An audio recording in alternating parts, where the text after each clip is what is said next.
the chaos reign. Chaos Reign presents the 4Ds of Economic Exclusion. Broadcast November 3rd, 2019. Enjoy.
The views expressed on Talk Real Solutions, hosted by Tyrone Thompson at TalkRealSolutions.com, are the views of Tyrone Thompson and do not reflect the views of TalkRealSolutions.com, YouTube, or etc. The content here belongs to Talk Real Solutions and its many contributors.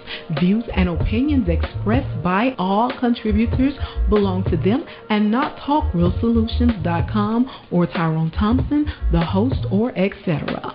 All data and information provided on the site is for informational purposes only. Talk Real Solutions makes no representations as to accuracy, completeness, correctness, suitability, or validity of any information on this site and will not be liable for any errors, omissions, or delays in this information or any losses, injuries, or damages arising from its display or use.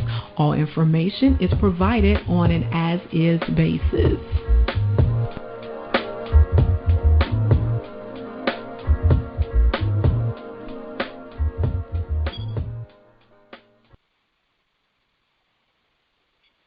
In a world where there's crime, corruption, violence, rape, murder, death, and all forms of atrocities that plague the world what we live in today, what you're witnessing, we're living in a state of chaos, and it'll take a greater or much extremer chaos to restore the order in which the world we live in today.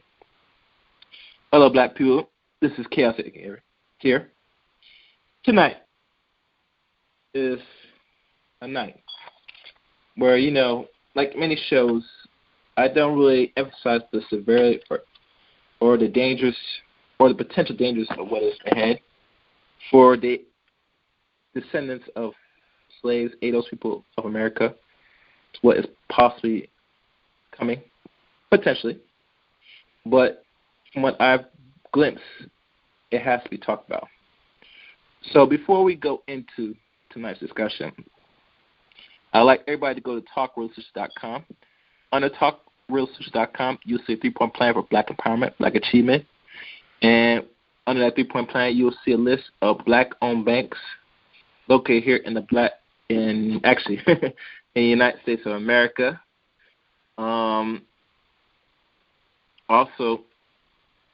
if you think about it, the banks that's located here, depending where you at in a certain state, they could assist you in, regards to diversify your money, and you could operate and practice economics.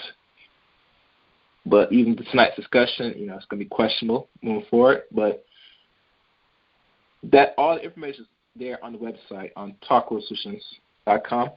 Also, in Talk Real Solutions, you'll find the latest articles and news that's being posted out here from, war, hard economics or just regular news, it's also on the website as well. And under Talk Real Solutions website, there is a donation tab where you could contribute, donate to the channel.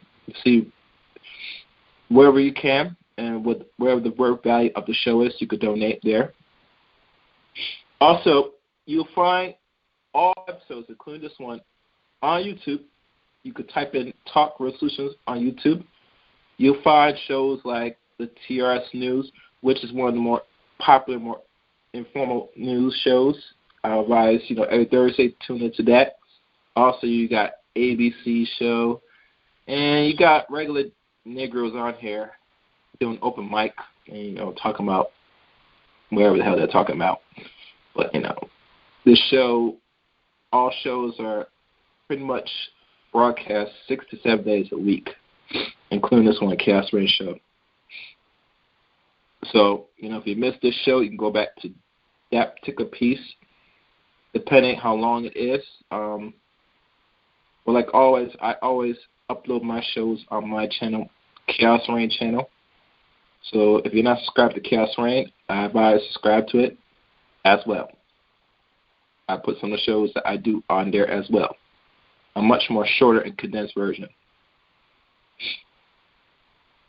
Okay. So as I check if the YouTube is up and running, which it probably is. All right. And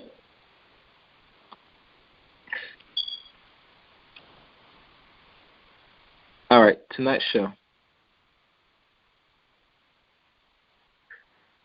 Chaos Rain presents the 4 Ds of economic exclusion. And as you know, the whole premise of tonight's stream, I will be posting. Actually, I'll be playing a clip of a man named Mr. Byron Allen. And not only his life, but usually it's going to go down to nitty-gritty of what he is doing right now in regards to fighting the government, United States government, in regards to, his issue with them segregating to post his weather cast from Comcast. So throughout the whole entire discussion, it's going to be mostly based on him. But before anything else, let me tell y'all what are the 4 Ds. And I did wrote it down. Let me find it. Okay, good. The 4 Ds.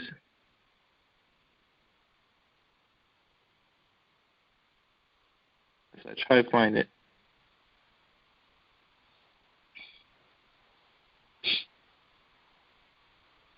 Okay, the 4 Ds. And this will be off the words of Mr. Allen himself, but I'll give it to you ahead of time. 1, they'll dismiss you. 2, they'll discredit you. 3, they'll demonize you. And the 4th and final one, they will destroy you. So me saying all that, Mr. Byron Allen, in this interview, he'll clarify that and many more of what he's trying to accomplish and what potentially might be what is ahead for the ADOS people here in America. So I hope that y'all listen closely. I will give my commentary of this matter. So I'm going to start this at a certain junction point. So let me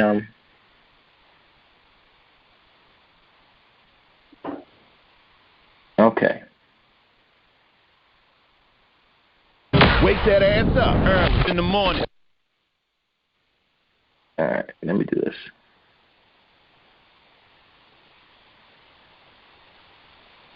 I'm going to start this at a...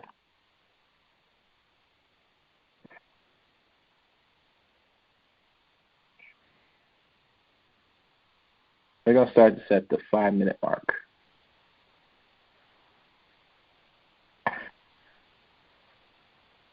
All right.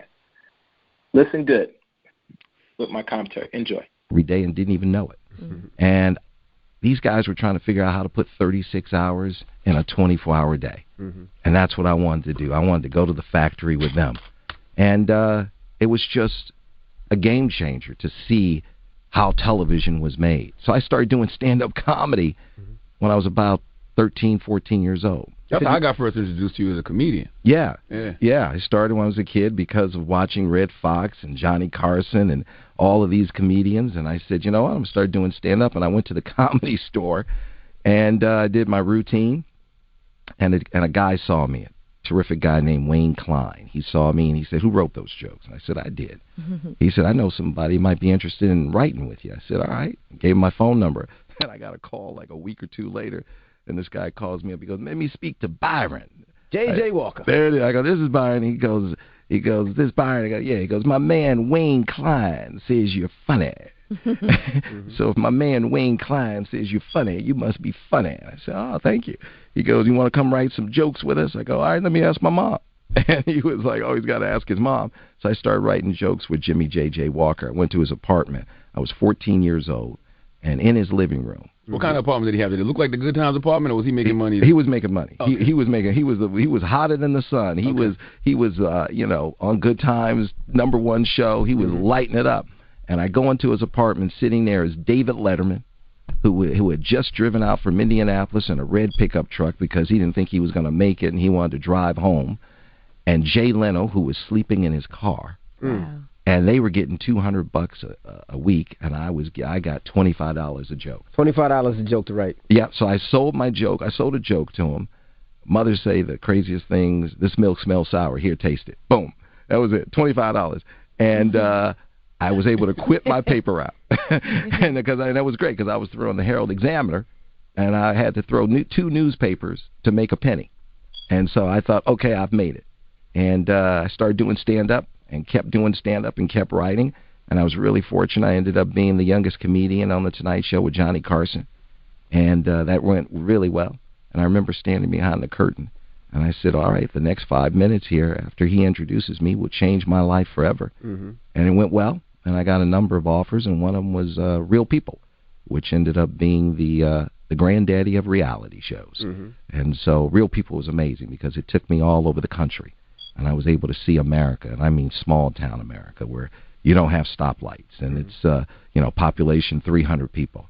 So that's how I got into the business. But before that, it was tough. I mean, it was, with a single mother, and there was talk about her not being able to afford me, not being able to keep me, because things were tough. Money was really tight. And that clicked with me as a kid. So I started figuring out how to make money early on because my mother and father had gotten a divorce, and I felt like I pretty much lost my father in that divorce, and I wasn't about to lose my mother. So I said, I'm not going to let money be the reason why they say to her, you need to put him up for adoption. You need to put him in foster care, or whatever it is. So I started making money, and I remember I was 10 years old. I went to the supermarket, Ralph's, La Brea and 3rd. And I went to the supermarket, and I said, hey, can I get a job? And they said, how old are you? I said, I'm 10 years old. They said, you have to be at least 16 to work here, to bag groceries. I said, you have to be 16 to bag groceries? I go, well, how old is that guy right there bagging groceries? They said, he's 16 years old. I said, well, I'm 10 years old, and I know not to put eggs at the bottom of the bag. So why don't you give me a job? Now you snitched? Snitched. Well, he was sitting there, and I'm like, this lady's going to come back and say, this kid messed up my eggs. Right? So they said, no, that's not going to work. So I was walking out of the store, and I saw this lady bring in a grocery basket back into the store. And I said, and I watched her take the basket and push it into this machine. And then the machine gave her a stamp. And I said, hey, lady, what is that? She goes, well, every time you put a grocery basket in this machine, you take it out of the parking lot because they don't want grocery baskets in the parking lot, you get a stamp. And if you get 100 stamps, you get $1 worth of food. So I just worked that parking lot. Wow. And I just kept putting baskets in that machine. That's not loitering? That's not loitering. It was there. Working. I'm working. I'm putting baskets, and I'm coming home with food for my mother. Wow. And I'm saying, okay, here we go, Mama. You don't have to worry about feeding us, right? So you start hustling. That clicks right there. Like when somebody goes to your core and say, hey, you can't afford to keep your family, which is something that's very real today because we're seeing mothers, single mothers who are struggling. Half the women in this country are living at or below the poverty line. And we're seeing them struggle to try and keep food on the table. And the government's taking them away because of that. I've seen that. I've come too close to that. I have tasted that abyss. So, That's what drives people to a life of crime. A lot of brothers in the hood feel like, you know what, I got to go make ends meet. So they start going to do illegal things to put food on the table. Yes, position to fail. Position to fail. You know, I wanted to look at Martin Luther King through Coretta Scott King's eyes. So Before I continue, to let everybody know, Byron Allen, if y'all look him up Wikipedia, he was born, I believe, April 17 or 20-something, 1961. He's now 58 years old now. So if you know through the early parts of the discussion and the interview, he explains the background of his upbringing a little bit from a single household. You know, parents were married when they, I believe, from what he said, when they had him, or so, and they had him very young. So you know, when we look at marriage back then to now, you know, people don't get married like they used to because you know the environment of this country changed drastically over the time when Byron was born during the 60s. So keep that in mind. Let's continue. So I went and I went to her a number of years, and finally I got her to sell me the rights to her life story because I wanted to look at Martin through her eyes. I felt like she's the one that knew him better than anybody. I felt like Coretta is the true queen of America because she's the one who was with him through the civil rights movement. She's the one who raised their 4 children. She's the one who raised over $50 million to build the Martin Luther King Center for Nonviolent Change. And she is the one who made Martin Luther King's birthday a national holiday, the only American to have his birthday as a national holiday. And she sued the government. She sued, yes, and I'm making a movie. Don't know that. I'm making a movie about that. I'm making a movie about that. And one. Yes, and one. I'm making a movie about that, which is going to change everybody's perspective. And I learned so much from her, and she taught me so much. I'll never forget, she said to me, Byron, as black people, we have 4 major challenges. Number 1, end slavery. Number 2, end Jim Crow. Now, Jim Crow, in my opinion, was more damaging than slavery because as slaves, we were property. We were an asset. And when we became free, we became a liability. And that's when they introduced Jim Crow. I need to murder you. I need to lynch you. I need to incarcerate you because you are competing with me. End Jim Crow. And I got to pause that for a second. Now, mind you, I know a lot of black people today don't understand the world of how the game really works. You have to compete at a high level. We're in the global market today. And I know a lot of black people don't understand even the word itself means competing. It's not only compete with your brother and sister, but you compete on a global set with other races of people. That includes the Asian man, the Arab man, and also the European man, a.k.a. the Caucasoid man. And during the time after the late 1800s, instead of competing with the skilled African man, ADOS man, he did what he did was necessary for his own survival. That means he'll lynch you. He'll kill you. Same thing. He'll give you underpaid for the little work you have instead of getting what's rightfully due. And do everything possible because he knows that for him to maintain and survive in a world where his existence is not secure, he has to feed and suck on your blood like any parasite, leech on you, and get his nourishment from, his daily nourishment for his survival. And now he knows that when he releases the physical chains off you, he cannot intentionally, physically nourish and leech off you like that freely. So he had to do what he's doing now to keep not only himself afloat, but to keep what we call, to really survive in a very much competitive world. And a lot of people don't understand that no matter what you do on this earth, you're going to have to compete. A lot of people can't escape competition. I know that most fathers have sons. I advocate you teach your sons that, son, I love you, but you're going to have to compete on this major level.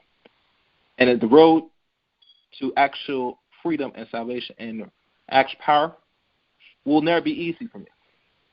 Some days you're going to be frustrated. Some days you're going to quit. You want to quit. But no, said, for your survival, you're going to have to fight by any means necessary.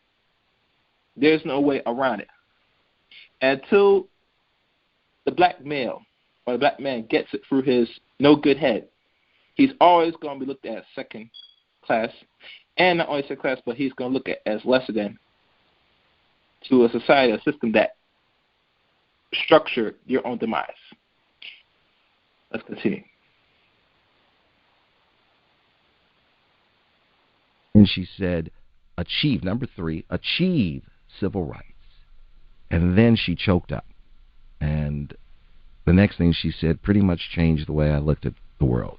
She said, the real reason they killed my Martin, achieve economic inclusion. That's right, the Poor People's March. That's it. Poor People's Movement. That's it. She said they didn't kill my Martin over I Have a Dream. Mm-hmm.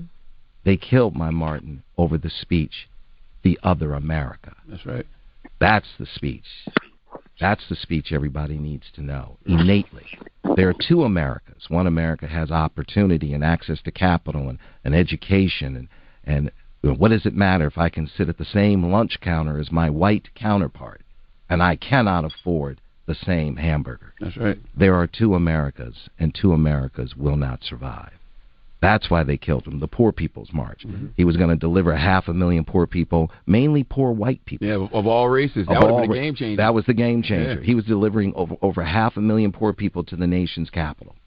And the government said, hey, this guy's a threat to national security. And we're making a movie about this, that they gave the orders to kill him. Yeah. And have you ever read William Pepper's book, his lawyer? Well, that's the book I bought. Oh. Orders to Kill. Orders so to Kill. We're making, that's the reason I got in the movie business, to tell that story and other stories like it. So, and that's why we are the first movie studio to go direct to the movie theaters. Mm-hmm. And we deal directly with the theaters. So when she told me that, it really changed everything. And I said, you and Martin have done an amazing job. I said, the fourth and final chapter, this generation will deal with it. You guys took care of the first three, and now it's time for us to deal with that fourth chapter, economic inclusion. And I never forgot. She said, they will come after you. They will come after you. They're kind of coming after you now, right? They always come after me. Yeah. But, listen, people always, I've made it very clear, do not live in fear. You cannot live in fear.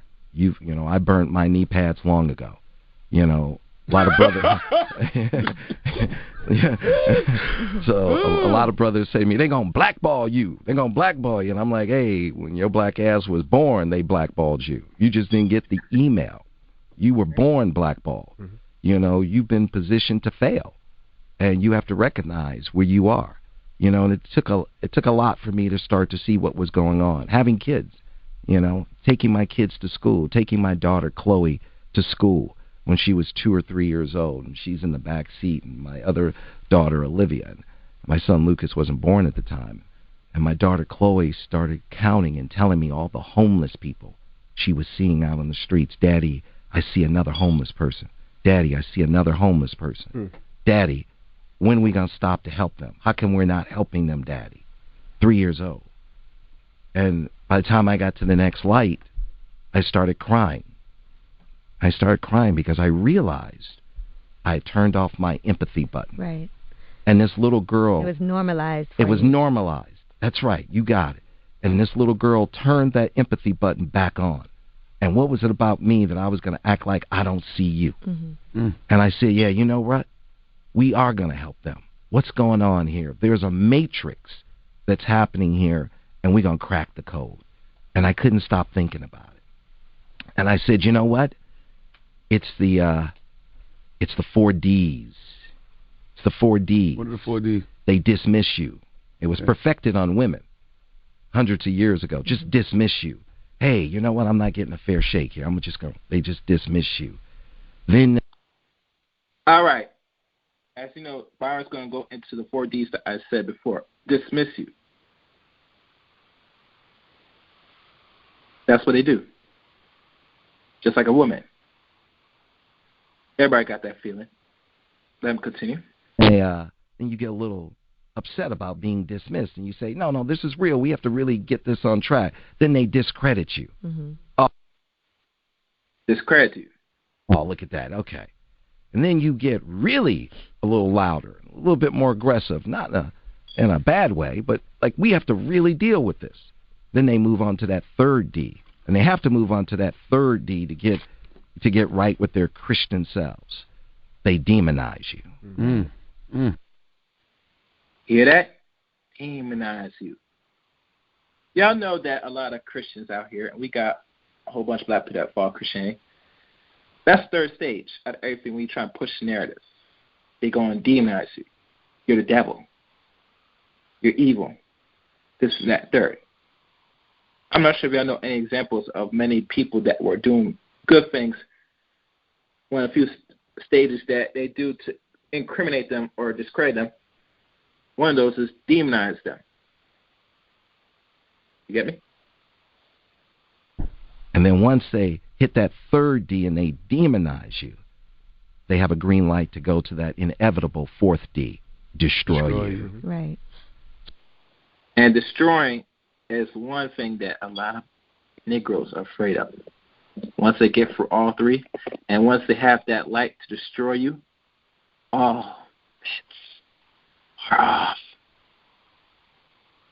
it's dismiss, discredit, demonize, destroy.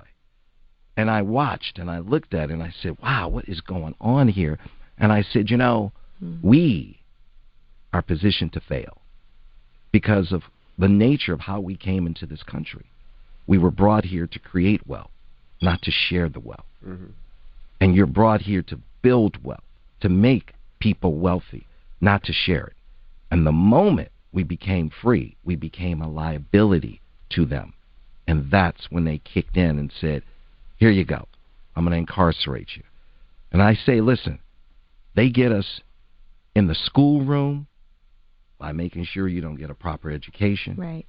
They get you in the boardroom by making sure you don't have access to capital that's not predatory and business opportunities. And they get you in the courtroom by making sure there are laws that incarcerate you and lock you up long before you get choked to death in the streets. Now, how did you get the capital for a lot of the stuff that you did? Because, like you said, they don't give us anything.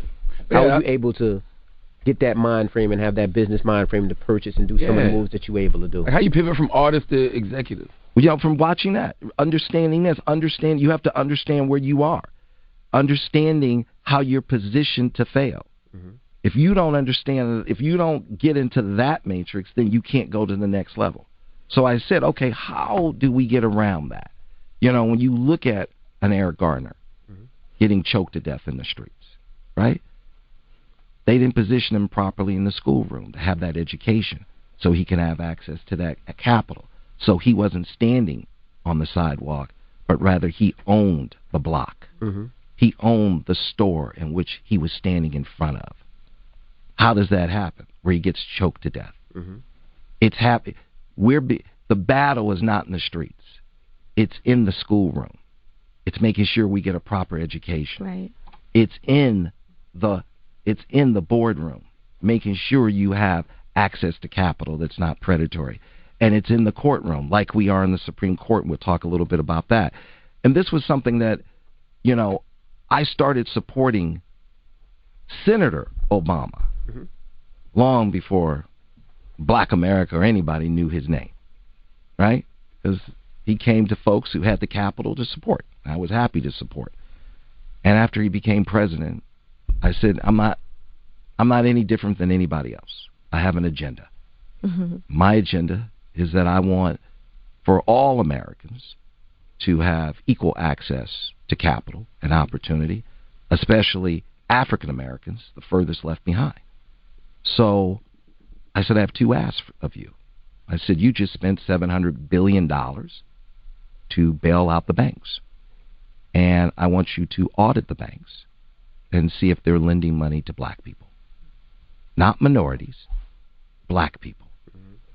Because minorities, that's defined as white women. Yes. And the new minorities, gay white men. But you hear that? Do you hear that? See the games that these niggas don't understand? When they talk about minorities, they're not talking about your black ass. They talking about European Caucasoid women and homosexuals.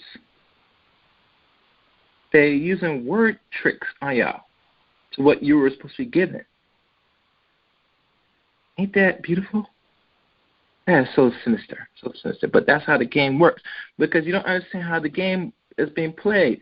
You live in a competitive world, and like anything, your competition plays for keeps. He'll play dirty on you. He'll do everything possible to keep you out the competition.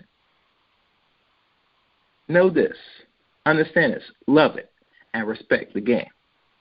Don't hate the player, love the game. If you actually say, I'm going to audit you to see if you're lending money to black people, Negroes, whichever decade you want to go to, you're going to see that we're not getting access to capital. And at that point, I had seen the data that unemployment for under Obama's administration, unemployment for black America had gone up and had gone down for white America, and home ownership had hit a 25-year low. So I said that audit will send a very clear message to the banks to start lending money to black folks, and they'll start digging black people up out of graves and lending money to maintain their good standing with the United States government. And you got a loan? No. So okay. I went to them, and that was the other thing, and I said, listen, the other thing I want you to do is just understand that the United States government has over $1 trillion pension fund, over a T, government worker pension fund money. People who work for the government, over $1 trillion. Not one penny of that is managed by African Americans. Wow. And I just need you to make sure that, maybe $150 billion is in the hands of qualified African American money managers, because that's going to be invested in African American entrepreneurs in our communities, and that will create jobs in our community, and we can start to address the economic genocide by making sure you don't have access to a proper education, making sure you don't have access to capital. That equals genocide. I'm going to squeeze you out. I'm going to take the oxygen out of the room. I'm going to position you to fail. You don't have a proper education. You don't have access to capital that's not predatory. You don't have opportunities. So I said those two things will change the game. But the problem is they don't want to change the game. They intentionally want to economic squeeze you. Squeeze every penny of you. Not only from what you're doing, but also for your taxes. They squeeze hard. And at the end of this, I'll tell one book people should invest and buy. And there are many books that talk about this, but I'll give that a conclusion of this, interview. Just notify the banks. I'm going to give you a report card on black people and carving out about $150 billion of government worker pension fund money, a lot of it coming from people of color. And that did not happen, but that was my ask. You sounded like Barack just now. That did not happen. That did not happen. Well, why didn't that happen? I honestly think we, as a people, we were not clear in our ask, and we didn't hold him and others accountable. A lot of people say that now. A lot of people feel like we just were so happy that we had a beautiful black family, and that's that it. we didn't ask for nothing. There was no democracy that came behind it. We didn't have an ask. We weren't, look, other communities were brilliant, and they had an ask, and they got results. We weren't clear in our ask. I was clear in my ask, and I said, this is what I need for black America. I need economic inclusion. We need to address the fourth and final chapter, and ultimately that's what's going to make America better, is that everybody is fully, maximizing their potential.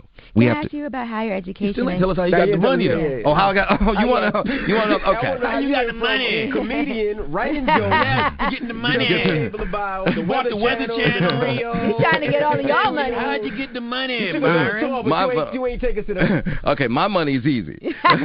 My money's easy. Like I said, I had to learn how to make money from the day I started saying, look, I'm going to help my mother. I'm going to make sure I'm not a burden. Mm-hmm. Right. That's the easy part. Making money is easy, and that's a mindset. You could put up a radar and say, where's trouble, and trouble will find you. You could put up a radar and say, where's this, and it will come to you.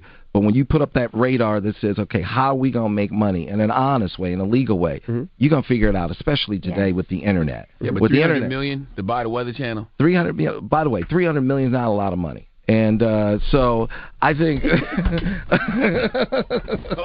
what kind of billions Byron working with? Let me get 300 million. Yeah, let me get 50 then. Give me 10. 10. Listen, 300 million. I want to make sure everybody understands how much money there's out there. There is out there, and it is there for you. That money is there for you, and you can make all that and more. That money's there, especially today. I mean, look, in America, this is the greatest financial system out there. We have over $20 trillion in liquidity in our financial systems. That money is just swirling, looking for a place to invest and looking for a place to get a safe return. That money's available to you. That money's looking for you. And there aren't that many people who can actually invest it, protect it, return it with a return. So there's plenty of capital. There's no shortage of capital in America. How do you get it, though? Great question. All right, so let's talk about it. All right, we're listening. All right, well, let's talk about it. Then we got to go back a little bit. Okay. Because I want everybody to understand it innately, because I want everybody out there to be a billionaire. And I like when you talk like that, guys. I want everybody to be a billionaire. I want everybody to be a billionaire, okay? Let's talk billion, Allen. Because, by the way, God wants you to be that, too. Wants you to be your best. So I'm here to help. All right. So let's talk about it. Let's talk about, I started my company from my dining room table in 93. And I did a television special where I interviewed a bunch of funny friends. I remember that. Right? So a weekly 1-hour show called Entertainers with Byron Allen. Yep. And I sat at my dining room table and I called all 1,300 television stations and asked them to carry the show for free. And on average, they all told me no about 50 times. And literally, I sat at my dining room table from sunup to sundown, and I got about 50,000 no's. And after a year of doing that, I was able to squeeze out about 150 yeses. I got a TV station in every market from New York to Waterloo, Iowa, right? And so that was my lineup. Now, Tribune had said to me, Byron, if you get 75% of the country, we will sell your commercial time. Because I said to the TV stations, there's 14 minutes of commercial time. I'll keep 7 minutes. You keep 7 minutes. I'll sell my 7 minutes to national advertisers. You, local TV station, you sell your 7 minutes to local advertisers. Smart. Right? You sell it to local banks, car dealers, supermarkets. I'll sell my 7 minutes to McDonald's and Pepsi and Johnson & Johnson and General Motors. You sell yours to the local. Sport. And they didn't pay for the show. You paid to get everything That's right. done. They didn't pay for the show. I gave them the show for free. You produced the show, did everything yourself. Everything myself. It's the hardest thing I've ever done. Sat there for 1 year and just worked the phones like crazy for 1 year. The hardest thing I've ever done, give away a TV show for free. Right. So now the problem was, after I did that, good old Tribune said, we changed our mind. We're not going to give you an advance of $400,000 so you can go into production and produce this TV show. So I said, okay, I'm not going to sit here for 1 year and tell these TV stations I'm not going to deliver what I told you I would deliver. So I didn't have 2 nickels to rub together. And I decided I'm going forward. And I went forward. I didn't know how I was going to get it done. But Martin Luther King, like he said, that's faith, taking that step. Taking the first step when you don't see the rest of the staircase. And you know the rest of the staircase. There it is, right? So I went forward, and it was tough. My home went in and out of foreclosure over 14 times over about a 4 or 5 year period. From bankruptcy to billionaire. From bankruptcy to billionaire. That's exactly right. There was There were days I didn't eat. There were days they turned my phone off, and this is before mobile phones. I was calling people from a payphone, and I got to know the lady really well at the bank. And I'll never forget her. She says, your file keeps coming on my desk. She says, what are you doing? I said, well, I'm not paying my mortgage because I'm paying the cameraman, and I'm paying the sound person, and I'm paying to get tape, and I'm paying to have my show edited, and I'm paying to put it on the satellite, and I'm just trying to put a show in production. I don't have the money to do it. And she says, listen up, honey. She says, don't let it go past day 89, because day 89, day 90, it goes to the lady next to me, Agnes, and you don't want your file to go to her desk. Right. That's just a mean name. Agnes is not as nice as me. Yeah, white women named Agnes don't play no games. So I said day 89, and that was it. And I showed up every day on the 89th day, and I paid my mortgage, but I was floating. And finally, I turned the corner, and I signed up all the movie studios to buy advertising. Before that, I was selling 1-800 spray on hair. And after I got the movie studios... Okay, Envy. Yeah, it is. He just got his. This is real. That's real. He just got his. Oh, you just got his. That's spray on there? It's not spray on, it's plug-in. It's plug-in? Yeah, it's plug-in. No damn plug-in. Okay. It looks good, man. It looks good. I mean, that's Thanks, one. Byron. Thank you. I probably got $20 for that can. Thanks, so Byron. This is real. Oh, is that real? Thanks, Okay. Byron. Oh, you still got the spray on. Oh, we sell it to everybody, right? Yeah. So we kept selling, and I got movie studios, and I said, I'm going to go to soft drinks. And I got soft drinks, and I went to fast foods, and I went to packaged goods, and I went to pharmaceuticals, and I went to automotive, and I went industry by industry by industry, and I went to board of directors, and I went to CEOs and chief marketing. This was you. This was not me. An assistant. This was not a friend. This I'm on the phone. Me, I'm going day and night. I'm on the plane every night. And I'm 6 meetings a day, whatever it is. And finally, I put another show on. I say, I know all these television stations. I know all these advertisers. I put another show on, another show. Next thing you know, I have 43 shows on the air. One of the largest privately held libraries in the world. And I went to Verizon. I said, look, I want to launch 10 networks with you. They said, we won't give you 10. We'll give you 6. We launched 6 24-hour HD networks. I went back a few years later and said I got a 7th network. We launched the 7th network because we ended up being one of the largest producers of court shows. We launched a 7th network. And then a buddy came to me, and a guy who satellited my networks. Success begets success. And he came to me and he said, can we have dinner? And I said, sure. And we sat down. He says, you don't realize this. Before I was the CEO of this satellite company that satellites our networks, he said, I used to be the chief operating officer of the Weather Channel. And he said, you should buy the Weather Channel. He goes, I know you don't think about the Weather Channel in L.A. because it's always 80 degrees and sunny, but it's a great business, and it generates hundreds of millions of dollars. And the people who own it just don't want to own it anymore because they're in a partnership, a 3-way partnership. It's Bain, it's Blackstone, and it's NBC Universal. And they want to get out of the deal. And I said, okay. And he started talking about it. And I said, okay, let me get into it. We got into it. And I said, you know what? I'm going to buy the Weather Channel. And I called a guy up, and I said, we have an opportunity. We have an opportunity to buy the Weather Channel. And I said, it generates quite a bit of capital. And I need $310 million. Oh, so you didn't use your own money? I didn't use my own money. Oh, okay. I borrowed it. Okay. So the guy, I called him on a Friday morning. You got his number? I like Yeah, I called him. Yeah, I'll get you his number. And by the way, and here's what I knew. He has $100 billion that he manages. So when you have $100 billion that you manage, you have a problem. You have $100 billion that you must shepherd, invest, and get back with a return. Right. You have to do something with that money. You got to do something with it. Right. There it is. So I said, look, I'm here to help. You got $100 billion. I'm here to help you unload some of that, put it somewhere, and get that return. I'm an asset. Called him on a Friday morning. He sent his top executive to see me the next business day, Monday at 2 o'clock. Sat in my conference room for 4 hours. He said, this is one of the most amazing business stories I've ever heard. You are a brilliant entrepreneur. I'm going to give you a commitment letter, a term sheet tonight, and a commitment letter tomorrow morning. Please close on the Weather Channel. Wow. And we did. See, if you know money, money will know you and love you and be with you. Money's easy. Don't be afraid of money. Let money love you. Money will always be with you. There's plenty of money. Now, money loves me. Did you act cool when he... Let me pause that. One thing he just said And you know, the problem with us as people today, as much time I admit it, we don't really like the money we have in our hand. And there are many reasons for that. You know, obviously, if you look at the currency we have, it's not us on the front of this fiat currency. It's usually European dead men. But like always, this is a tool at the end of it. And what you use it either can empower you or it can perpetually make you more greater slave. It's one or the other. You got to pick. Pick a struggle, people. And another thing, he said one thing that catch my attention, you have to love money. Utilize it. Don't be afraid of it. And because of his hard work and determination, like any entrepreneur like Byron, he works on his craft. He's a very good salesperson. And anything in life, especially if you have children they want to get into sales, they should always emulate the people that had success and what they did differently to become so great.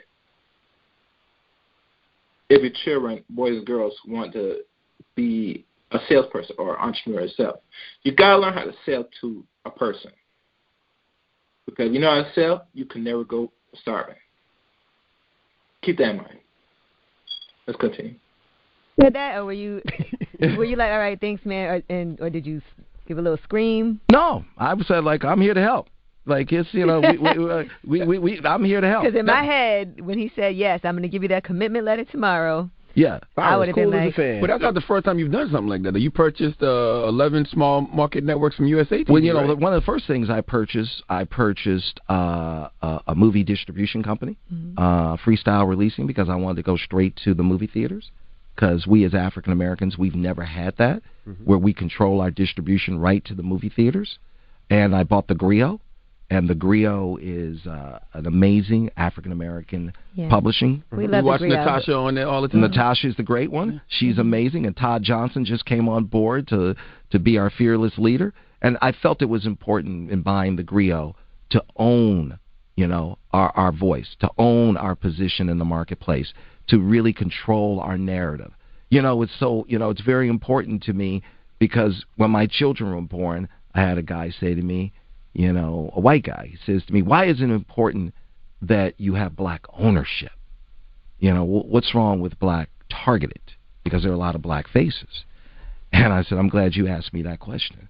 You know, let me tell you why I bought the Griot and why I bought a movie distribution company and why I own 10 cable networks. Let me ask you something. As a white man who has children, are you comfortable with me controlling the images of your daughters and how they are produced and how they're depicted and how they grow up looking at themselves? Are you cool with me having 100% control over how your white daughter sees herself? And he said no. And I said, great. I said, I expected you to answer the question that way. Now understand me as a black man and my black daughters. Now that they're here, I'm going to take a seat at the table and I'm going to control how they're produced and how they're depicted and how they grow up and how they see themselves. Because at this moment in my life, nothing is more important to me than them. So when you bought those networks from USA for $290 million, that was your intention? Absolutely. Yeah. So, you know, what we have to do is we have to have ownership. You know, that's what we need to do. We need to have ownership in our community. And that's what I've always pushed for, whether it's the Griot or whether it's distributing to movie theaters or whether it's owning cable networks or whether it's owning TV stations or whether it's owning radio stations. You have to own the game, not play the game. And that's always been my position. Own the game, don't play the game. What do you think you're seeing, though? Like, so you talked about some of the stuff that you're seeing on these TV networks. Yeah. What's your opinion on the stuff that you're seeing out there on TV? I mean, it's varied. I mean, there's an audience for all of it, right? You know, look, you have 7 billion people on the planet. 7 billion. You don't need that many people. You have about 4 billion connected devices around the world. You don't need that many people to really actually appreciate what you do, and you have a sustainable business. So, you know, it's one of those things where it doesn't matter what I think. There's an audience for it. Right? What are your channels, and what kind of programming are you putting up? We have comedy.tv. which is, our comedy network, pets.tv. There's more pets in America. Cars, My Destination. My Destination Travel. We put out movies. We put out, 47 Meters Down. And, this Friday, November 1, we have Arctic Dogs, our first animated movie, because I want us to be in the family business and I want us to understand that business, how to put out animated movies. We're building... I told my wife when I met her almost 20 years ago, she said, what are you doing? I said, I'm building the world's biggest media company. The world's biggest media. Can you do that? Well, yeah, you can. I'm about to say, can you do that putting out black content? Because I haven't heard you mention any, black content. You know what? We are definitely, one of the first movies we put out when I bought Freestyle was Meet the Blacks. Okay. With Deion Taylor, who I love. Can't get blacker than that. Yeah, it actually says Meet the Blacks. Lil Right? Duval. Right, all of that stuff. So, that's what, but what I've always said, and I've said to, young kids, you know what? I don't want to play in the Negro Leagues. I'm going to play in the global leagues. I bought the Weather Channel to make it very clear to all of Wall Street, look at me as a global player, not as a black player. Mm-hmm. I'm global and I happen to be black. And there's a big difference. So my assets are global. So I'm not... It could be either or, though, right? It could be either. I'm somebody like Tyler Perry. Tyler's amazing. Unapologetically, I love him. Caters to the black audience. And that's a great business. And he's a global brand. And that's a big brand. But the assets that I'm purchasing, I'm making sure that they have the ability to be global. So one of the first things I did after buying the Weather Channels, I announced that we're doing something that's never been done before. We're doing the Weather Channel in Espanol. It's the first 24-hour Spanish language weather channel. How you say it's snowing in Spanish, Drum? Nevando. There it is. Mm-hmm. And so I want to make it very clear that, we're global. We're going. The Spanish Weather Channel be sexy, though. It'd be mad sexy on the Spanish Weather Channel. Yeah. What does that mean? Yeah. You got to watch it one day and you'll see for yourself. It's not your average Weather Channel. It's sexy. So you got a sexy weatherman? We haven't started that. Guys are sexy. Yeah, guys and women are sexy, yeah. Yeah, we haven't started that, but, It's raining men. It's raining. We're going to get that done. Uh-huh. So, look, at the end of the day, the capital's there. And then also you have to make sure you're positioned to win. And I learned this from a guy, God bless his soul, Roger King. And Roger and I became good friends. Roger came to me once. He said, and I live in L.A., he said, will you come to New York and pitch me? And I said, sure. And I went to New York to pitch him. He was as offices on Broadway. Roger King had a company called King World. Mm-hmm. And he distributed Wheel of Fortune, Jeopardy, Oprah, right? All these amazing shows. Mm-hmm. These were his. He put, the reason you have Oprah is because of Roger King. Mm-hmm. And I pitched him. And he said, wow. He said, I heard you were a great salesman. He said, you really are a great salesman. And that meant a lot to me because Roger's the most successful at that point. He says, I can only think of one guy who was a better salesman than you. And I said, who's that? Mm-hmm. He said, my daddy. And he said, my daddy loved salesmen. He says, as a matter of fact, he opened his drawer, his desk drawer, and he pulled out a tie. He said, this tie belonged to my daddy. I want you to have it. Wow. Because my daddy would have liked you a lot. Wow. So it was just mental. Right? You know what deal is getting done after that. Yeah, he says, he goes, listen up. He said, I want to share something with you. I said, sure. This is a very wealthy, successful man. He said, I didn't realize how bad it was out there and how much racism there was out there until I went and started selling Oprah. He said, one of my first pitches, when I went and pitched a TV station to put Oprah on the air, a guy looked at me and said, I'll never put that on my television station. Wow. Mm-hmm. And looked me in the face. And he said, I got up from the chair I was sitting in, and I threw it across the desk at him. And then I took the show across the street, and I sold it to his competitor, and I ran that guy out of town. Damn. And he said, but you know what really upset me is that he thought he could say that to me. He thought I was good with that. He thought I was cool with that. He said, my mama and daddy raised me better than that. Roger King, I'll never forget this. He said, so listen up.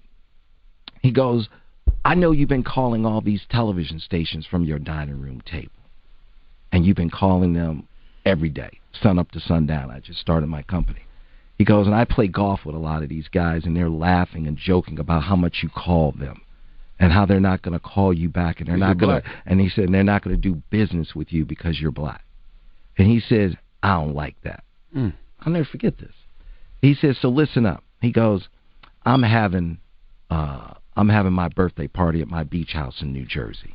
And he says, everybody who owns and operates a TV station is going to be out there.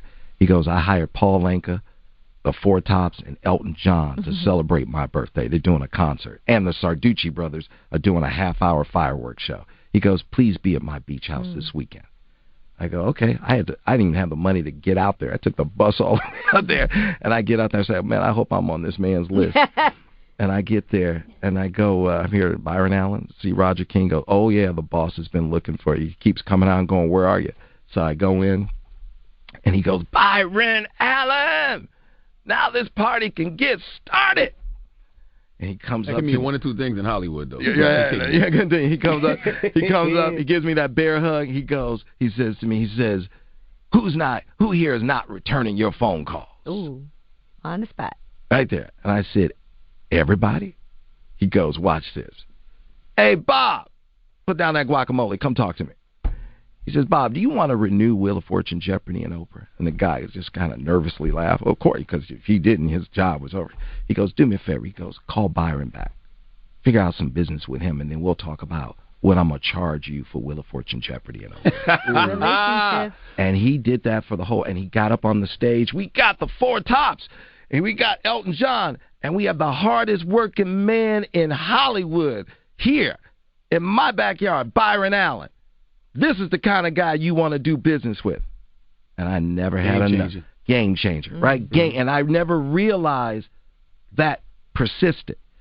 But I'll tell you something that's historic that we're going through. And he taught me that. He goes, you got to position yourself to succeed. Right. And that's what he was doing.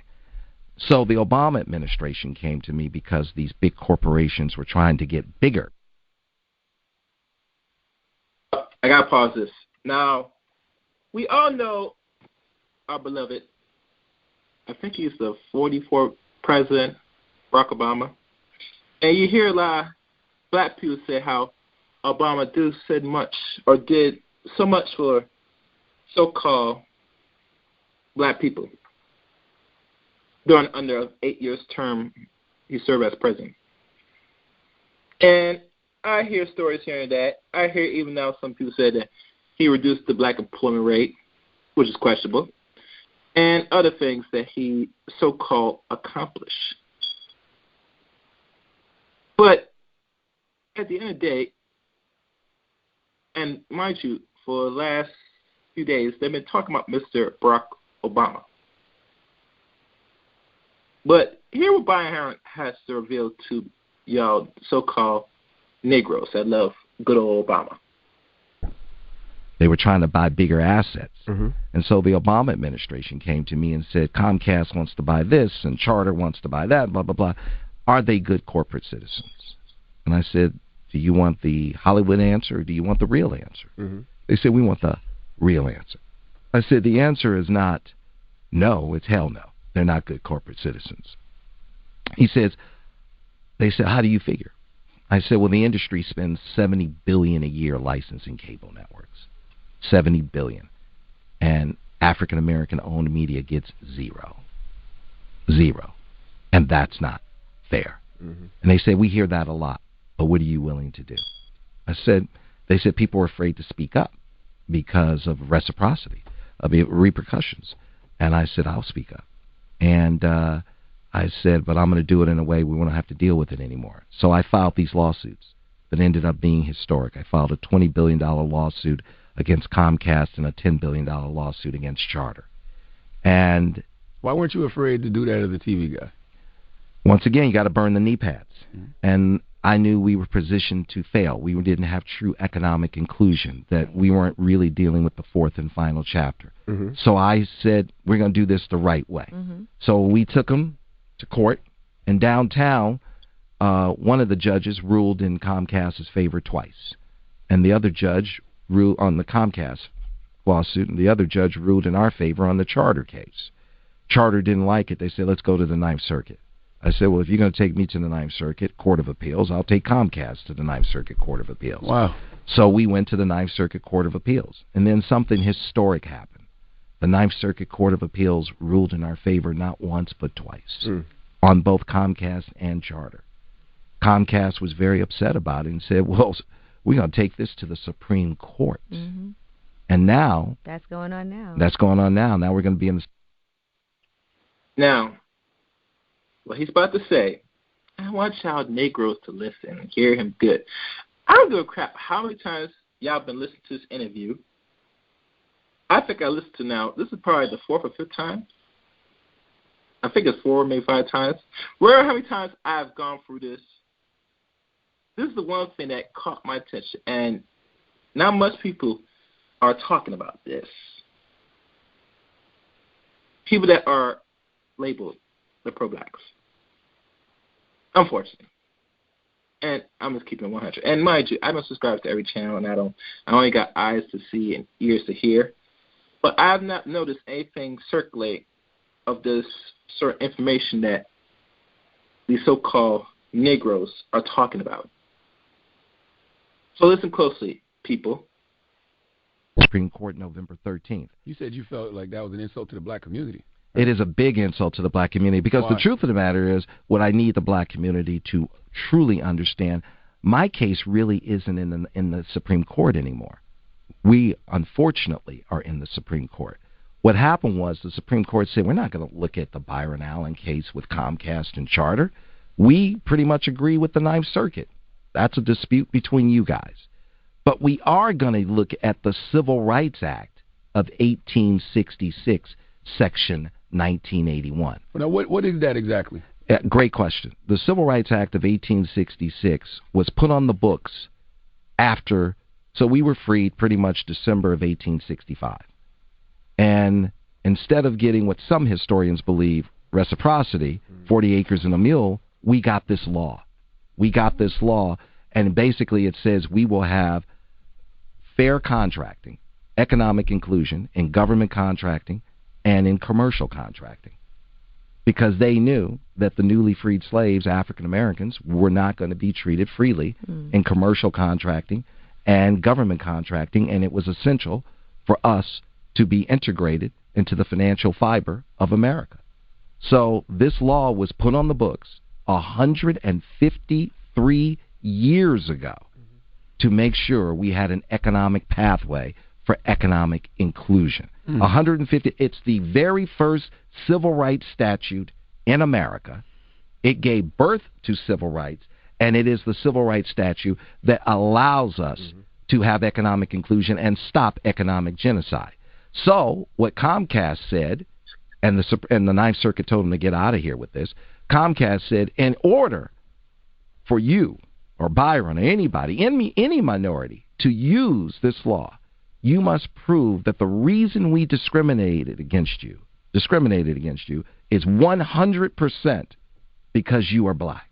The sole reason we discriminated against you, Charlemagne, is that you are 100% of the reason is that you're black. It could be 99% that you're black and 1% that you're wearing tennis shoes. And you can't use the law. You can't bring the lawsuit against me. So they're eviscerating it. They're making it impossible for you to use it. Right. Now, that is called the but-for standard. That is what Comcast and Charter, that's what they're pushing for.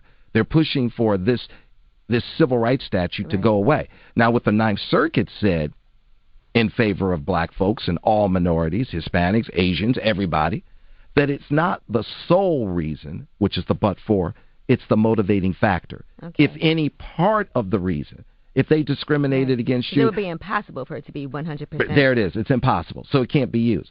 So if it's 20% or 30%, any part of the reason, now you can use it. So that is why we're in the Supreme Court. Now, here's what's happened. Comcast went and got what's known as an amicus brief, a friend of the court, got Donald Trump's Department of Justice to write them an amicus brief saying, yes, let's roll minorities back to 1865. Let's take those Negroes back to slavery. So I thought, they're actually putting that on the books? Donald Trump's DOJ wrote an amicus brief in favor of in favor of Comcast's position against us. And not only that, which we thought was unbelievable and hideous, something we've never seen.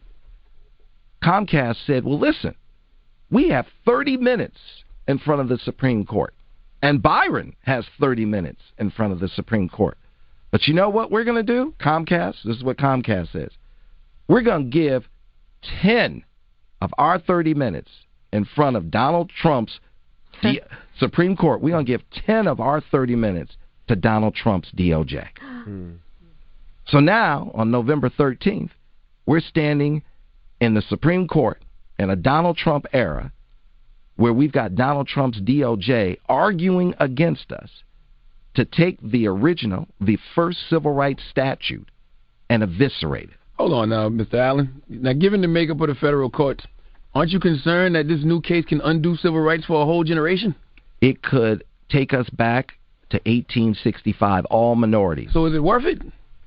I didn't petition to bring it to the Supreme Court. They did. So, as y'all listen and as the suspense kills y'all, he did not bring this. They brought this because what he has done.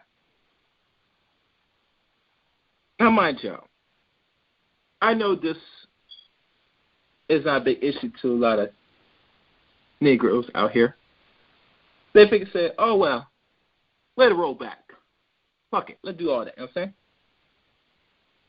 But they know the severity and danger that might be or what is to come if they succeed to roll that back.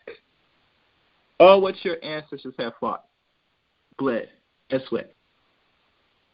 And I know I had this back and forth, well, not back and forth, but discussion, where they talk about, say that, you know, it's Europeans that free a whole bunch of ADOS black men, black women from the physical enslavement.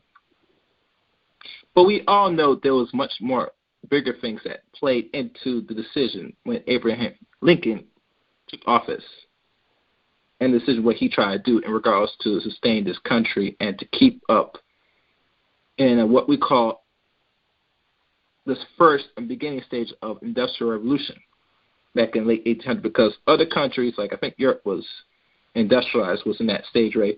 And America was actually behind amongst the world in regards to industrialization. So all the infighting, and not only with them fighting with the South and North, but they also have the concern with these Negroes, because some Negroes in the South were killing the master, destroying plantation also. And they don't talk about that, because I hear a lot of people say they did and discredit anything that most ancestors did, to the point to force these same people that black people worship to make a harsh decision. Hell, Abraham Lincoln had to make that decision. If you think he'd have kept the union and keep the so-called Negro slaves in chains, he said himself he would do it. But he know he can't do that. He couldn't do it. And not only that, there was even rumored that if after the war that he was going to try to send, I guess during that time, I think there was like over 3 or 2 million African descendants or African slaves during that time, to ship them to a colony state called Liberia. That was also helping facilitate by the same so-called Negroes that was trained under the system in America. So there was many ways how they were going to play against the Negro here in America. So obviously he took the other route, and he got killed eventually. And you know, they eventually kind of tweaked up some of the bills and stuff during that time. Even this one right here that was presented back in 1866. And mind you, Civil Rights Act did not take effect until 65. So we're looking at almost a century. Imagine that. 99 years. So everything that people didn't know up to this point was planned. Nothing was coincidence. They were going to do this regardless. So the action by Byron Allen, yeah, it played it, but they were going to make this move regardless. And, you know, we're in the so-called Trump era, which a lot of people out here rumor now that they're trying to impeach him, which, you know, good luck to that. But at the end of the day, you know what I'm saying, they really want to roll back the time, because this is a fallen empire. And the best way to keep the Negroes off balance so he doesn't grab any sort of power in the so-called decline empire, which will eventually will lead to a collapse, which it could happen tomorrow or next year or a few years down the line, is to keep you disarray and out of institutions so that way, if anything happens, you're going to be left holding that bag. You feel me? And be completely excluded. So let me continue playing. Did. Right. And then what they did is they made what I consider, what I call institutionalized racism. They treat us like we are a bunch of monkeys. Well, that's how they look at us. That's right, looking for a banana. So here's what they say. Hey, Byron, drop the case. Right, that's what they're trying to make you do. Drop the case. Drop the case, and we might meet with you. We might work with you. Well, that's a racist offer. That's a I think you're nothing more than a monkey, and here's a banana. Now I'm playing white devil's advocate here, right? Yeah, okay. Right? I mean, shouldn't you want to kind of drop the case if it's going to set us back, set a whole generation back when it comes to civil rights? No, because I didn't. You not fight? First of all, we won in the Ninth Circuit twice. We won twice, and I didn't bring it to the Supreme Court. They brought it to the Supreme Court. Mm-hmm. Now, if you don't come to us in a racist way, and you don't look at us like a bunch of monkeys looking for a banana, then you do it the same way you do it with all white people. You just pay them. No, you settle it up. You settle the case, and then it's dropped. Right. And so they didn't come to it. There's no offer of a settlement. Pay it. Whatever it is, you settle it up. But see, they never met with me. Yeah. And see, I asked them to meet with me, but why won't you? They want you to drop it and then meet with, and then maybe meet. That's with right, you. which is something you would never ask a white person to do. Never in a million years. Right, so you never ask anybody white to do that. So here, when we asked them to sit with us, they said no, we're not going to sit with you. As a matter of fact, my government relations person went to the government relations person of Charter. And he said, you should sit with Byron to resolve this. And she said to him, we don't negotiate with terrorists. Whoa. Okay? That's what she... You hear that? Your precious Becky, you Negroes. She said, we do not negotiate with monkeys. No. That's how they feel about you, Negroes. You feel me? You sleeping on Caucasoid women. This Becky, she ain't playing, man. She's saying, yo, they gangster just like her Eurocentric male counterpart. They don't fuck around with y'all, Negroes. They don't fuck around. She'll tell you what it is. You know what I'm saying? She'll gladly want the dick from you, but anything else, no. You know what I'm saying? They don't negotiate with terrorists. You hear that? Let's continue. He said, you know what? I have a number of white clients who are much tougher than Byron, and you've never called them a terrorist. And I said, there's the difference. Because you should have said domestic terrorists. Right? Because they look at us as, you're not equal. You don't sue me. How dare you try to get something that you deserve? All right, and how dare you sue me and use peaceful tactics? See, the offer is racist. Mm-hmm. Like, you drop it, and then I might sit with you, and we might work something out. So that's why you have to be really clear that stop the institutionalized racism. Sit down, Comcast. Sit down, Charter. Don't jeopardize the civil rights of over 100 million people. These are folks that, they're doing the wrong thing. And, Senator Kamala Harris, she was phenomenal. She wrote an amicus brief in our favor, and she got Senator Cory Booker to sign it, Senator Blumenthal, Senator Wyden, and 8 members of the Congressional Black Caucus. 8. Unfortunately, only 8 out of 55. Now, I believe we as black Americans, we have to ask the other 47 congressional leaders, why didn't you sign this amicus brief? If you want our money, you want our vote, why aren't you signing something to protect our civil rights? How has the feedback been from existing civil rights organizations? Like, what are they saying to you?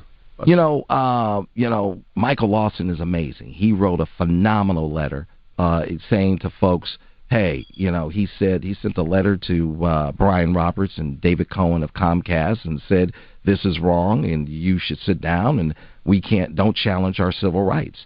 And a lot of folks are very upset. I mean, they've taken it to a level, it's bigger than me. It has very little to do with me at this point because they're challenging our civil rights. Right. Here's what will happen. You take away this civil rights. Now someone can fire you and you can't get a lawyer. That's the reason why the Chamber of Commerce gave them an amicus brief. because they didn't want their businesses to be sued. So now now you can't get a lawyer to take your case on contingency because it's hard to prove that 100% of the reason you were discriminated against. Damn near impossible. Right. So they don't want that law there to be used. So I say the moment people can discriminate against you and you can't hold them accountable, I say 3 words: welcome to hell. Wow. Welcome to hell. And you have to ask, why are you doing this, Comcast? Why are you standing in the United States Supreme Court physically with Donald Trump's DOJ trying to eviscerate this civil rights statute? Have respect, sit down with me, and let's work it out. And this goes away. Is it true that Before I continue, and the call number for tonight's show is 712-770-4160. The access code 915-41#. I repeat, 712-770-4160. The access code 915-411#. Tonight's subject, Chaos Reign presents the 4 Ds of economic exclusion. Only 8 out of the civil rights people come in this aid that Byron is saying from his mouth. So it seems to me the other 46 of these so-called token, no-good, bootlicking Negroes, which they are, they don't see the importance of this or the danger of the matter. The note said if they decide and this puts in effect and they remove that, all you coons for the past year that's already being kicked out and being taken out slowly but surely in these major political office, it's going to be a wrap for y'all. And it's going to be so a wrap. Once 2020 hit, if this takes effect, you're going to see a lot of so-called promising Negroes that's in high positions lose their position, lose that little income they get from the establishment, because they'll give you a nice pink slip, say, thank you, we will not require your service, a nice kiss of death, and send your black ass on your merry way. But like I said, a lot of these niggas don't got foresight. Oh, no, they got no foresight at all. They are thinking like slaves. They think that everything is good, and by serving your oppressor, you are safe. No. That's where the danger really arises. When they're done with you, they are done with you. And when you're done, they discard you and throw you in the garbage, or they wipe, like the piece of shit you are, and wipe their booty and throw your essence in the trash or in the toilet, like everything else. But like I said, niggas gonna learn the hard way. Let's continue. Has executive told someone at your company they're not trying to create any more Bob Johnsons? That is what someone told us. Absolutely. Wow. That is. And look, we'll think about it. Who has created wealth in this country that didn't come from entertainment for the most part? It's very hard. You have you can count on one hand. On one hand. You mean black people or just black in general? People. Okay, yeah, black people. Yeah, outside of sports and entertainment and your own talent, that's we're not in the pharmaceuticals and the tech. And There it is. And that's why this lawsuit is important, because you need to protect this. Because what historians believe, this was our reciprocity. This is your pathway. You have to protect this law. I want to set this up for you in a nice button, because I know people will take this, right? And I know you got to go. Yeah, no, I'm good. I got plenty of time. I'm here to hang out with you. I've been looking forward to this. Meeting. I don't have a meeting. I'm good. No. He said, I'm good. I make my own rules. I make my own rules. I make my own rules. I do what I got to do. Yeah, I like hanging out with you. You kidding me? I want to come hang out with you a lot more. I love this. But why is this such a special case? And in your opinion, why should we be so informed about it? It's a very special case because it's the original Civil Rights Act in America. It's about protecting our economic inclusion. If we don't have economic inclusion, then you're done. If you are poor and black and don't have an education in America, they will treat a stray dog better than you. As a matter of fact, there are more animal shelters than there are homeless shelters. And so you can't live like this. You have to have access to a proper education. Mm-hmm. You have to have access to economics that can really get you to be a part of the American financial fiber. Absolutely. And so this law was designed to give us a pathway to that. This is now being taken away. This is one of the first time the acting Solicitor General, the Attorney General, is standing in the United States Supreme Court to roll back our civil rights to a point where we can't use them. So what can we do? How can we? See that? And I don't know if I said this earlier to y'all. Y'all know, y'all hear the story about black wealth will be zero by 2053. If I could take my nice little calculator and do a quick math. Let me do that now, since I'm talking to y'all. We're in, let's say, 2053. Subtracted by 2019. We have, from what is calculated, 34 years before they said this is the prediction of black wealth in America will be zero. If they succeed in doing this, and mind you, that was just a projection. That is not really a fact. Keep that in mind. If they make this a reality where they remove that civil rights bill, you don't have to worry about next 34 years that you're going to have no wealth. You're going to have it within at least a decade or less. Not even 20 years. So, the importance, even playing this for y'all, to know the importance and the severity of what the danger and what is potentially to come. And mind you, Byron did anything really drastic for them to make a move to really remove 80 U.S. people, descendants of slaves in this country, their civil rights. No, they didn't do that. They presented this because, really and truly, because of this fallen empire, they were going to do this anyway. The only thing you have at the end of the day is to fight or support the man that's fighting to protect, I think, 50 million black people. Out of half is descendant slaves. Their rights to still be exclusive in the American social order. I'm going to continue playing this. After the end of this, I'm going to open the lines. Yeah, you can. What kind of ruckus can we make? You know what? Great question. First, having me here is fantastic, and thank you. Know what you're up against. This is one of those. They get you in the courtroom, and you don't even know about it. And you can't normalize things like this. You can't. That's right. Because we've been so normalized with things that have been going on with Donald Trump. That's right.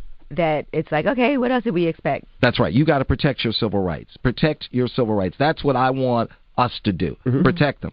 Go to your representatives. Ask all 47 of them. Go to the grill. If you go to the grill, we will post who signed it. Right. Then you'll see who didn't. Go to the 47 members of the Congressional Black Caucus and ask them, why didn't you sign this? And what are you going to do to say to Comcast and Charter, how dare you challenge our civil rights? In the words of Muhammad Ali, if you even dream about whipping my ass, you better wake up and apologize. That's what time of day it is. So if you don't drop this case, our civil rights... I'm not going to drop the case. We're going to go into the Supreme Court on November 13th. We're going to go in front of the 9 justices. We're going to take the position that we prevailed with in the Ninth Circuit twice. And Comcast, this is one of those, if you win, you lose. If you lose, you lose. That's what I mean. So what are the ramifications if you do drop the case? If you do drop the case, what are the ramifications to the black community? How did that affect it? If you do drop the case. If we do drop the case, then, well, which we won't, then at the end of the day, they'll say, well, then the Civil Rights Act is not at stake anymore. But they're the ones who brought it. Gotcha. And what they've done is they've upset a lot of folks in D.C. And I've said to David Cohen and Brian Roberts, and through back channels, this is not good. You've upset a lot of folks, and that wasn't the intent. Now you got folks in D.C. who are now talking about quietly working and aggressively working to break up Comcast because they don't believe Comcast should be the largest cable operator, own TV stations, and own the largest portfolio of cable networks. That's not my agenda. I don't necessarily want to see Comcast broken up. I don't want to see their business hindered in any way. I just want them to just have the respect to sit down with me so we can work things out so nothing's being jeopardized. But they've... Nah, fuck that shit. Comcast gonna go to fucking hell. And any person that got Comcast subscription, listen good. Y'all going to research who really y'all spend your money with right now. So French on the civil rights said your ancestors fought to keep you so that when you're not exclusive economically, so you don't starve to death. That is a major issue. Every black person that even subscribed to Comcast and got wind of this information, which Lime don't, because the problem with information like this is not being circulated. And because he was on the Breakfast Club, I guarantee you, people that watch it, especially black people watch it, they're going to circulate this information much more better. Matter of fact, they're going to probably take some action right now. I'm not sure about the other minorities like the Spanish and stuff. They might take action too because they know this is going to fuck them up too. But the point is this. People need to start research and have to really make a conscious decision. Every time you spend your money to any of these corporations, and any person that is trying to infringe on their capital gain, where they could keep constantly getting that money off you and infringe on your rights, is very dangerous. So I don't agree with Byron said they should say no. They should be all make out of business completely. But like I said, you know how Negroes act. They like to still be nice and friendly with some people that have their ill intentions to destroy your ass. Upset a lot of folks. The NAACP has weighed in aggressively, and there are a lot of other folks, Color Change, ADOS. A lot of people are weighing in, and they're really now they're going to hold their representatives accountable and a lot of politicians accountable. And I think Comcast is living in a bubble.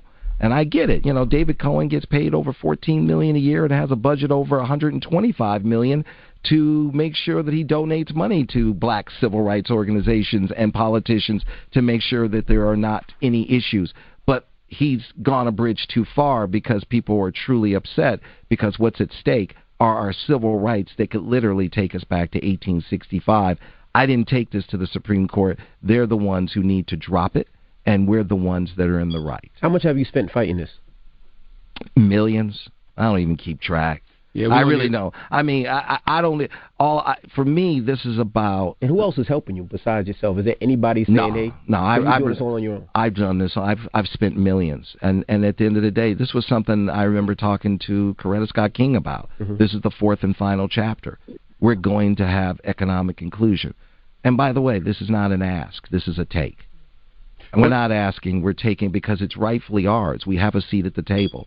No one ever invites you to have that. No one's going to hand that to you. Mm-hmm. This is ours. And you have to understand your value, your worth. We deserve better. We've built this with you. Good luck being the wealthiest country in the world without our free labor and hundreds of years of slavery. Good luck. We know who we are. We're kings and queens. Royalty runs through our blood. We're from Africa, the oldest continent. Mm-hmm. Okay? We know who we are. We know our value. I know that you've worked overtime to make me feel or make us feel like we have less value, but we know what we bring to the table. And we certainly bring to the table where you need to have the respect to sit down with us. When you haven't even sat down with us, David Cohen and Brian Roberts, and that's a problem. Mm-hmm. And by the way, the reason why you're the number one cable operator in America is because black entrepreneurs didn't have the money. A lot of black entrepreneurs were awarded the cable system in the black communities, but black entrepreneurs didn't have access to the capital to physically lay the cable down to the home. So the reason why you're the number one cable operator in America and you have all the black cities and all the black neighborhoods is because the black entrepreneur didn't have access to capital. And we still don't. Right. And so if you're going to take all this money out of our community with African-American cable subscribers, then just have the respect to sit down and let's work this out and not jeopardize the civil rights of over 100 million Americans living today, minorities today in America, and over 1 billion in the future. How do we change that, though? You talk about, finances.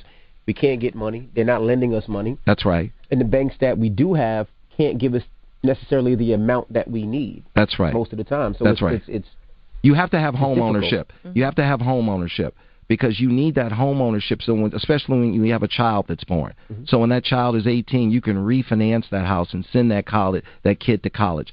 There is no President Barack Hussein Obama without Harvard in his biography. Correct. You got to send these kids to school.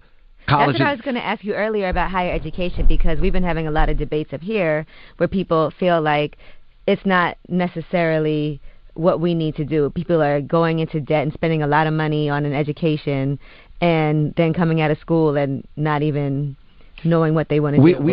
We have to finance our kids. We have to make sure they get in school and they stay in school. And we have to check the percentages. If you see that the top 100 universities in America have less than 0.5% of black kids in their population, we won't end the economic genocide. You can just look at the population of the top 100 universities in America.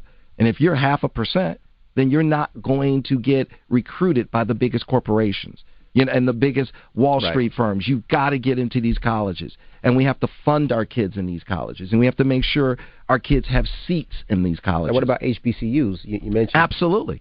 You got to fund them all, and you got to make sure they're properly funded. The real reason why I went after Comcast and Charter, it didn't have anything to do with my cable networks. It didn't. What happened was a gentleman wanted to do the Black College Sports Network in partnership with the HBCUs, and Comcast did not accept it, and that would have made a lot of money for these black colleges. Absolutely. And it would have educated the Black College Sports Network. This is what he wanted to do. That would have educated a lot of black kids. And when they didn't do that, that's when I came off the bench and said, okay, I'm going to light you up like a Christmas tree. Okay? That was the real reason why I got into it, was when I saw what happened with the Black College Sports Network, which I don't own. I just knew. Why didn't you buy it? I just knew. I just knew that these black. I like that talk. All right. I knew that these black colleges were going to benefit, and these black kids were going to get the education that they deserved and not have to pay. And that's what I said. And I remember I said to Tom Rutledge at Charter. Tom Rutledge said, "Well, you sued me and blah blah blah because I was trying to get my merger done." I said, "Tom, if you really want to know the truth, why I sued you, it's when I saw you in the newspaper with Al Sharpton." And you had taken a photo with Al, and you said, and this is no disrespect to Al, you said, we have an MOU, a memorandum of understanding with black people. And I said, Al, who is the white guy who speaks for all black people? And why do you think there's a black guy that speaks for all black people? And why do you think he speaks for me? And so, if that white guy doesn't exist for you, then that black guy doesn't exist for me. And the very idea that you can go to a black person to speak for all black people is a racist idea, and that is a racist document. This is the head native speaking for all the other natives. That's wrong. That's wrong. Has Al Sharpton been helping him to block you a little bit? No, I wouldn't say he's been helping the block, but I think what they do is they go to people like the Urban League and the NAACP and folks like that, and they make donations. And because they make donations, maybe they don't speak up quite the way they should, in my humble opinion. I don't think the Urban League should have spoken out against net neutrality, which they did. President Obama fought to get net neutrality, and if we didn't have net neutrality, you wouldn't have gotten the video out of Ferguson, because they would have throttled the internet, and they would have made it tough for you to watch that video coming out of Ferguson. Wow. Black America needs net neutrality like Black America needs food, water, and oxygen. And you have to ask your civil rights organizations. Ask them. Ask all of them. Did you speak out against net neutrality? Did you work with Comcast to try and stop net neutrality? And if they did, that tells you everything you need to know. Because black people, we need to stop looking to others to save us and speak for us. You need to save yourself and speak for yourself. Well, with that said, shouldn't a guy like you who has billions of dollars, you should be giving to these black organizations like the NAACP and the Urban League? So basically, you got them in your pocket instead of them being in the white man's pocket. Yeah, I like the way you think. Look, the Urban League gave me the Whitney M. Young Jr. Award April 18th, my dad's birthday of this year, and I gave them $250,000. And I told them I will give you more, but we have to work together. I know Comcast gives the Urban League $1 million a year, and I know it's tough for them to wean themselves off of that crack. And I said, guys, I'm here to help. I'm happy to help replace that money, if not all of it.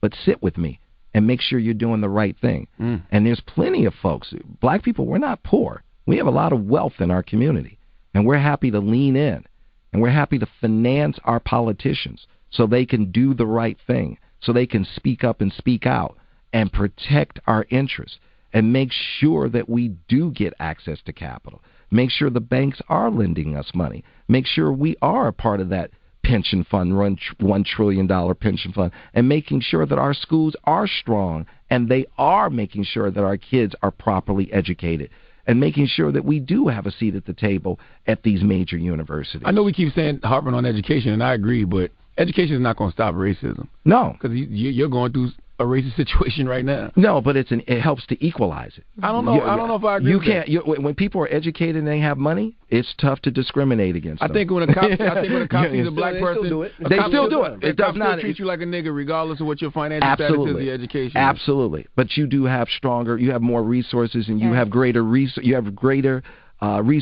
to hold them accountable. Yeah. Okay. You have your whole entire network from the alumni and everybody from that school that you went to that you can tap into. And what happens is a lot of people don't mess with people who can afford the best lawyers. That's true. All that's true. Right there. When you got money, when you have money and you can hire the best lawyers, people treat you with respect. Okay? So you want to have that education and you want to have resources, and it starts to level the playing field. And that's important. And what I say is, look, I have mad respect for a lot of people in our community. And I know most people in our community want the best for us. And I want to make sure we position ourselves for long-term success. And we do it now. And we have to be really vigilant about it. And, listen, I think, look, the gay community also is being challenged the day before on November 12th in the Supreme Court. And they're brilliant. They're out there on the streets and they're protesting. And I'm not saying get out there and protest, and certainly, but make it be known that you're aware of this and you're not happy about it. Hey, Comcast, David Cohen, Brian Roberts. Hey, Tom Rutledge at Charter. Don't challenge our civil rights. That's not right. Let's sit down and let's figure it out. You have a voice. You have a lot of power.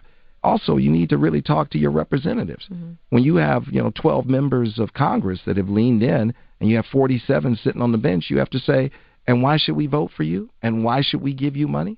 You need to protect our civil rights. Now, besides all that, we got with people. I just want one last question.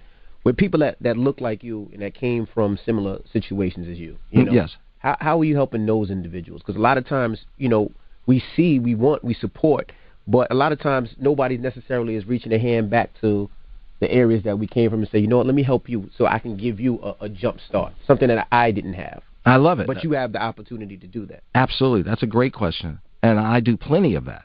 I mean, just sitting here and just speaking with the community and making sure, please understand, your civil rights are at stake. Your civil rights, right? A lot of folks wouldn't take the time. They just do what they do. There are plenty of folks out there that say, I'm rich, I got mine, get yours. Right. I'm not that person. Clearly. It's easy not to sit here. It's easy. I can go sit on a yacht in the south of France right now. Okay? And I know plenty of folks who are doing that. But I'm sitting here saying, we deserve better, we can be better, and we can do better, and here's how we come together. That's why I'm sitting here. And you've been relatively quiet all of these years, so for you to be being vocal about this right now. Yeah, I'm sitting here and I'm talking, I'm taking what Coretta Scott King taught me, and I'm saying, hey, folks, we got to deal with the fourth and final chapter. It's the reason I bought the Griot. So it's 100% African-American owned. When you think about the Weather Channel being owned by an African-American, that is historic. Right. You basically have 4 news organizations in America. I feel like we celebrated that up here when it happened. Yo, thank you. Yeah. CNN owned by AT&T, MSNBC owned by Comcast, and Fox News owned by News Corp, and the Weather Channel owned by me. That in itself is, exceptional for us as a community. Buying Freestyle so we can go direct to the movie theaters. That's a first. The Griot, so we can have a voice that's just, it can't be edited. It is about making sure that we have the truth, the absolute truth. And it's overarching, it's real simple. We just want to make sure all Americans have fair access, equal opportunity. All Americans, especially African Americans, the furthest left behind. And making sure that we work together with our gay brothers and sisters and our Hispanic brothers and sisters and Asian brothers and sisters, everybody, to make sure that if they're under siege, that they know we have their back. Because today it's them, tomorrow it's us. All right. We appreciate we got another great black creator coming in, Will Packer. My final question, this is it. If what the internet says is true, yes, sir, and Bill Cosby got room for trying to buy NBC, yes, are you afraid what they may try to do to you? Nah, man, like I said, you have to burn your knee pads. You can't live in fear, because fear is another form of slavery. And I left the plantation long ago. Word. And I'm not going back to the plantation.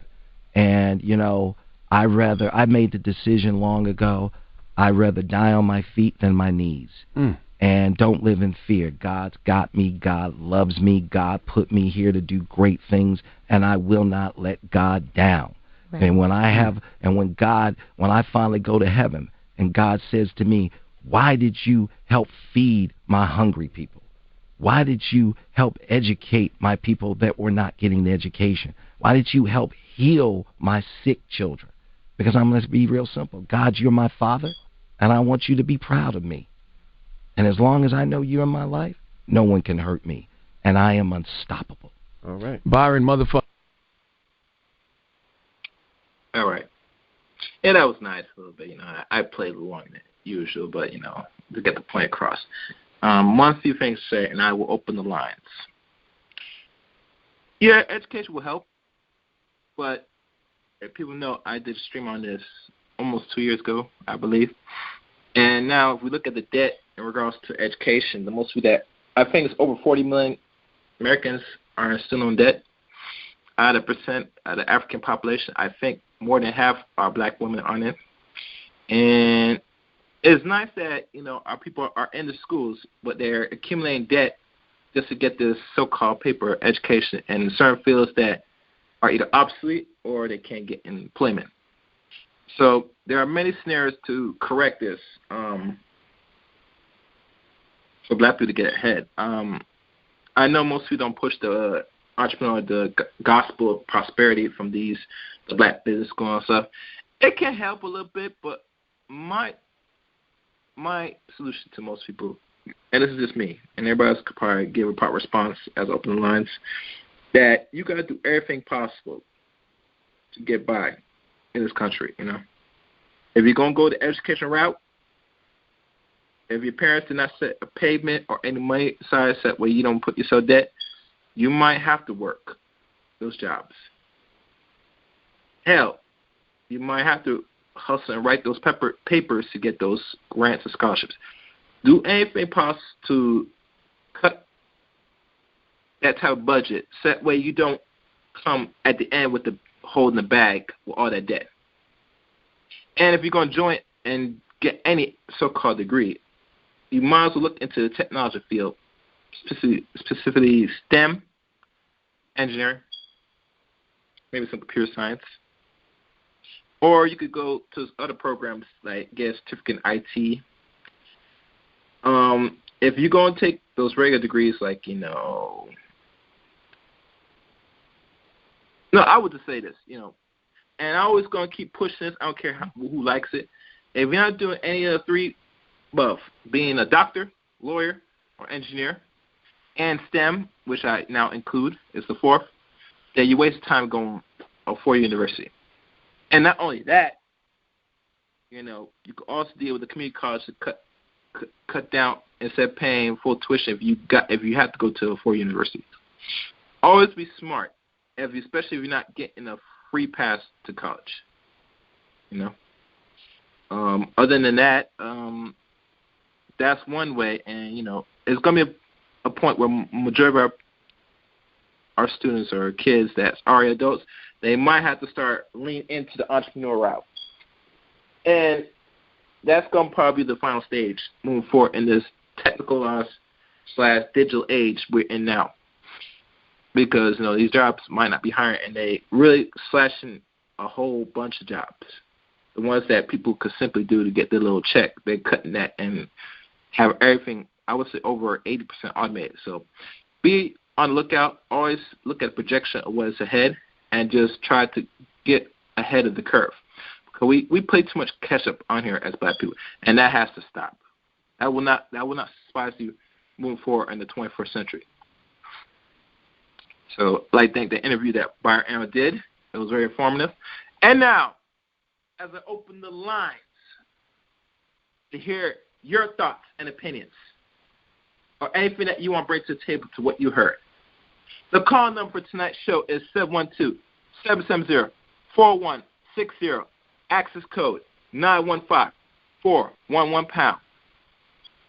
Tonight's subject, Chaos Reign presents the 4 Ds of economic inclusion. As I open the first line, caller, open your line. Who's this? Caller? Okay. Oh, shit. What's up, Gary? All right. Let me open one more line. Yeah. Let me open another line. The next line I open up. Who is this? Hello? Caller? Okay. Is that me? Oh. Okay. All right. Sit back. Let me open one more line. Okay. The next line open up. Who's this? Sarge here. Okay. Good. Hold on a second. Let me I think I get Gary. Oh, I'm sorry. You mute yourself? I'm sorry. No, you muted me. No, it does that constantly. Oh. Let's go open the lines, guys. All right, brother. All right. So, man, that was a good audio clip. Yeah. Byron Allen. Jay White. Hold on, I know y'all going to talk. Go. Open up the lines. Go. All right. One more line. I'm open up. Caller, open line. Who's this? Hello? Caller? Open your line. Go ahead, Gary. All right. So the first person I open up. So what's your thoughts and opinion? Big OC? Big OC, yes. Oh, shit. You know what I think about is, after hearing all that James Allen has to say, right? Because we all deal with white people on whatever level that we own, right? I don't know how many of us on this line are dealing with white folks that are worth billions of dollars. You feel me? Mm-hmm. So, but what we're finding is the same mentality exists amongst the individuals at that level that exist amongst the ones in the middle class level, amongst the ones on the lower class levels. It's all the same, right? And what I notice in Byron Allen is his solutions, even though he's got however many billions, his solutions ain't no different than the solutions of the motherfuckers that are in the hood talking about how to get out of the hood and what's keeping them down. So for many years, we've had the conversation about don't blame the white man, right? Now we have a billionaire. We have a billionaire that's around other billionaire white folks telling you that it's the white man. So now do we sit back and say this nigga's lying? Do we say he's playing the victim? What narrative is the opposition going to come with now that they've heard this billionaire who they can't say he's successful, clearly. But he clearly could have been more successful had it not been for particular forces, clearly, right? Yes. And so saying all that, at his level, I wonder if him choosing to have a white wife plays into the experiences that he's had, the doors that he's walked through, and the black folks that he didn't see, or the ones that he may have seen in the color of their spouses. Because like I've always tended to believe, once you get up to having that kind of bread and you're in the public eye and you're dealing with other motherfuckers that have way more money than you and in your same industry that are white, I believe still there's places they may go that don't allow niggas, right? Mm-hmm. And with that being said, at least having the white woman to get through the door for you sometimes, or show up with her first, kind of softens the blow or softens you up for white America. Because I could imagine if he had a black wife and those two going through this, the things that would be happening, I think it would be a little bit different as far as how he's received amongst the white community, right? So that's just what I want to ask you. If you think that, him going through what he's gone through played a role in him choosing the particular wife that he did. To be honest with Big OC, I already knew and heard that this guy had a white wife, and lately because he went on this Breakfast Club to not only explain the suit that he's going through, but what is to come. So at the end of the day, yes, we all expect that, most black men that have really success, they should be marrying within our own people, and so keep the money in a certain way. Knowing that, fiat currency we use today is not our money. It's really made by white people, but that's another story. But I look at the more of the end goal, and to what he's doing now, say, a lot of people should be aware and take this serious and be behind us, because what they try to do, and mind you, he didn't bring this to attention. They want to do this, so really they had intention to really roll back the ends of time with all these bills that's passed and put black people back into that, good old days, like really good old days. You know what I'm saying? Systematically in the workforce and all that. So that I look at more of the end game than, this thing right now with his white wife, because this is really bigger now, and regardless of what he chooses, we could deal with that later after, this is passed. That's eye opening, Gary. That's eye opening. Coming from you, so. And the reason why I'm saying, and mind you, you know me, Big OC. I'm all day, every day. I rather see our people in position and everything black is black. But what's to come? This ain't no shit to fuck around with, my dude. You know what I'm saying? Everything that black people fought to just to get in certain positions and the contracts, that could be expunged quickly in the next 2 weeks. And they decide to go to remove that. Going on to 2020, you're going to see a lot of people potentially lose jobs fast that's black. You know what I'm saying? Okay, one more question. And like saying that, when you heard about Tyler Perry Studios and stuff, right? Yeah, I've been hearing about that, but I'm listening. You think that's a big thing for the industry and for the black community?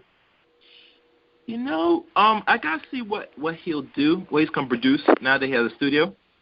It's a little early right now, but right now I'm really focused on this one right here. Cause once this gets by us, then everything else, I have my own opinion and I'll look into other things.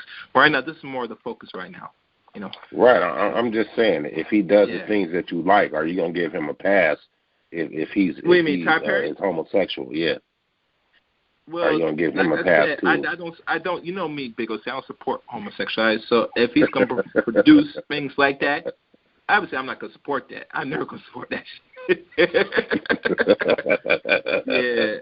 You're not gonna promote that, right, Gary? You're not gonna promote that. I fucking know, man. You crazy? But all right. Who else want to speak? One thing. I have two new callers, so let me. Get them open. Get them there. Get them. All right. Who's this? Big J. All right, good. Sit back. Who's this? Open your line. Yeah, go Ravens. What's up, man? Did the Ravens win? Man, Lamar Jackson killed the shit out. Yeah, 36 to. Oh man, I'm gonna get that bread tomorrow. I ain't even want to watch the game to jinx myself. I'm gonna get that bread Jackson. Tomorrow. Lamar I know. Lamar 2 for 1, ran for 2. Yeah, all facts. All right, cool. Gary I don't want like to stay that. focused here because this is very important. All right, who else is next? Black quarterbacks taking over. That's another topic. Black quarterbacks taking over. Straight like that. Future of the NFL. Okay. That's good, all facts. All right. Who else will speak after they go see? No, man, what's your topic, bro? Gary. No, you sit back. You ready, relax. Gary? You'll know in a little bit. What's? You ready, Gary? Yeah, ready. Go ahead. All right. So, he gave a lot of good information that was opening, eyes. Something that was already there. I always had, when we have these conversations, I say that, there's ways around certain shit, but the way they're going to stop you is really through that money, right? There's they'll let you be rich. And it's sad that we even got to say they'll let you, right? Who the fuck is them to try to let you do anything? You're supposed to do it anyway. But the way the barriers and the obstacles are set up, right, where the control and the institutions is really, because we could go and bogart our way and push our way through, but that's not the way we're going to win is to a certain extent, right? Some of that, yes, is a combination that some might argue and whatnot. But I'm just saying that, the way the structure is already set up is like what he said. When you get to a certain road, when you are surpassed everything and you're there's that one barrier that you can't get through. They'll let you get rich, almost as rich, but not rich as them or past them. Whoever that is in those industries, so whether it be entertainment, whether it be food and beverage, all the things, the industries that's been here for the years and they've bogarted or stole their way into the industry or created it and made it in a way of bias and racism and not letting people get or their fair share. The work that the people have contributed to those industries and not getting paid enough, all the way to the person that has the talent and the means and the base to be able to generate that money, but they put a barrier to them because they don't want that person to get successful. I mean, I've seen this. Yeah, so he just opened up he just widened up my eyes even more than what it was, because I knew it was like that. And I said, I know that brother had a long obstacles and had to run around. And I'm not saying run around dancing around or shit like that. I'm saying that he had to jump around obstacles and climb over gates to get to where he needed to get. And one key thing, he did what a lot of these white motherfuckers do. He did OPM, other people's money. We got to also understand that it's not bad to take. So if you're gonna not have to spend your money and it works better for you, you have to calculate and see it makes enough sense for you to utilize somebody else's money. Yes, you're gonna make them rich, but are you gonna be in a better position to get yourself independently where you can separate yourself and do your own thing? And that's something that, sometimes you got to wrestle with, where your money's coming from, if you're going to take it, utilize it for a bigger picture. A lot of these artists in the music industry particularly do that when they get a big record deal.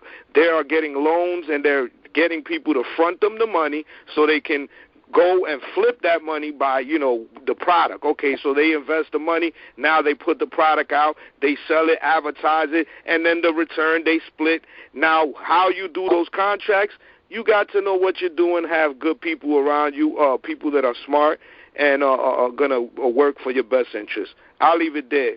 Good information, Byron Allen, whether he's married to a white woman or not. We could argue about that as well. I would say, OC, you're right about that. That's an eye opener as well. It's like, did he, because of having this white woman, did he pass a lot of doors? Did they open a lot of doors that would have not been open if he was with a black woman? Mm-hmm. Good point. I'll leave it there. And thank you, JMC. Yeah. Who else? What you gotta talk about, Byron? I'm ready to go. No, I'm next. Sit your ass back. Yeah, you're not ready for me. You probably aren't. You guys were talking about Tyler Perry and No, Byron Allen, particularly. Hold on. All right, go ahead, hate ass, Jay. Go ahead. Go ahead, hate man. Go ahead, son. All right, look here. This guy, Byron Allen, the minute he opened his yap and started talking about how great net neutrality was, he lost me right there. I know what he is right there as soon as I heard him. And y'all ought to be afraid of him, too, when he comes touting net neutrality. In 2015, a whole bunch of liberals, led by George Soros, who gave $196 million to the effort, they saw regulating Internet service providers as a way to get themselves access to below-market rate bandwidth for YouTube. So what they did was they got the FCC, notice, a government bureaucracy under Obama, to unilaterally declare an executive order using a law that was designed during the Depression for telephones. And then they came up here with a scare campaign that had even bigger plans. Now, this is a guy named Robert McChesney. He's the founder of Free Press. Now, this is a group that was cited, get this, 46 times in the Obama executive order that created net neutrality. They cited them 46 times as a good reason why they need to have net neutrality. This is what this guy wrote, and I quote, "At the moment, the battle over network neutrality is not to completely eliminate the telephone and cable companies. We are not at that point yet. But the ultimate goal is to get rid of the media capitalists in the phone and cable companies and to divest them from control." And if that ain't subtle enough for you, he went on to say later in another interview, "In the end, there is no real answer but to remove brick by brick the capitalist system itself, rebuilding the entire society on socialist principles." Now, look, folks, I know a lot of you guys out there like socialism and communism, but let me tell you something. If you let the government take over the Internet, they're going to decide who gets to speak. And I guarantee you, there'll be a lot of people in government who will think that T.R.S. has too much hate speech, and they will try to either tax you to death. You know what? He does got a point to a certain degree, though. He does got a point to a certain degree. Wait. Yeah. I'm sorry. So let me ask you a question before I open your line. So you're saying Byron Allen is advocating for net neutrality? That's what you're telling me? I mean, he said it with no equivocation. We need net neutrality. So he said net neutrality is critical, or we wouldn't know anything about Ferguson. That's what the man said. Didn't you hear him say it? Yeah, break down that net neutrality. That's what we got to do. What is net neutrality? Read my nigga. Last time I checked, and do all y'all guys listen to the whole interview? Did he say that he advocate net neutrality? I don't remember hearing that, but I want to hear more. I listened to this this is my fourth time listening to the whole interview. He didn't say that we should have net neutrality. Listen, real quick, Gary. I do agree one thing, and I disagree a lot with Sarge. I do agree that to a certain degree, government should not fully take over Internet. They're going to have to get involved because Facebook and Google and all these big companies are doing whatever they want, and they're getting over in a lot of ways. But fully control is a dangerous situation. But they're going to have to take over because these guys are running wild and it's becoming just capitalistic. Now the Internet is just about a cash cow, and they're trying to get as much money as possible out of the people. I know it's a business, but now they're getting greedy. It's become greed over what is net neutrality? What is net neutrality, sir? Well, the net neutrality is the control shit. Remember, it was supposed to be that they expired about companies being able to control the providers controlling of the information, the speed of your bandwidth. It's more about the price. It's more about the price. And what's advertised, and also what do you see? So when you look something up, it's almost like the way Google controls what you look up. So advertisement and certain things is controlled. Basically, the Internet controls like the speed as well as what's being shown on the shit and your pricing. Yeah, the monopoly and shit. Okay.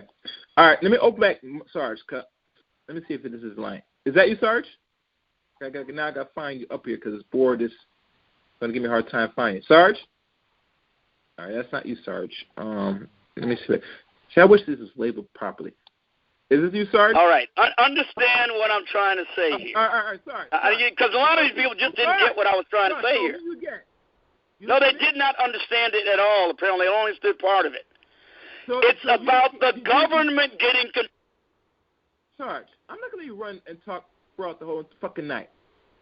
I ask you, did Byron Allen said through that whole interview, and I believe you listened to the whole interview, hopefully, did he say that he wanted net neutrality? That's my question. Yes or no? Against violence. Sarge, it's to protect, it's for them to decide what. All right, that's it. You're done for tonight. I'm not going to do this bullshit. Who's next? I don't have the patience. All right, no. All right, Big J. You know I'm next. See, look at your ass. Why you hating, guy? You hating ass, nigga. Go ahead, facts. All facts. Go ahead. No, you guys were talking about Byron Allen. Yeah. Matter of fact, well, did you even listen to the interview?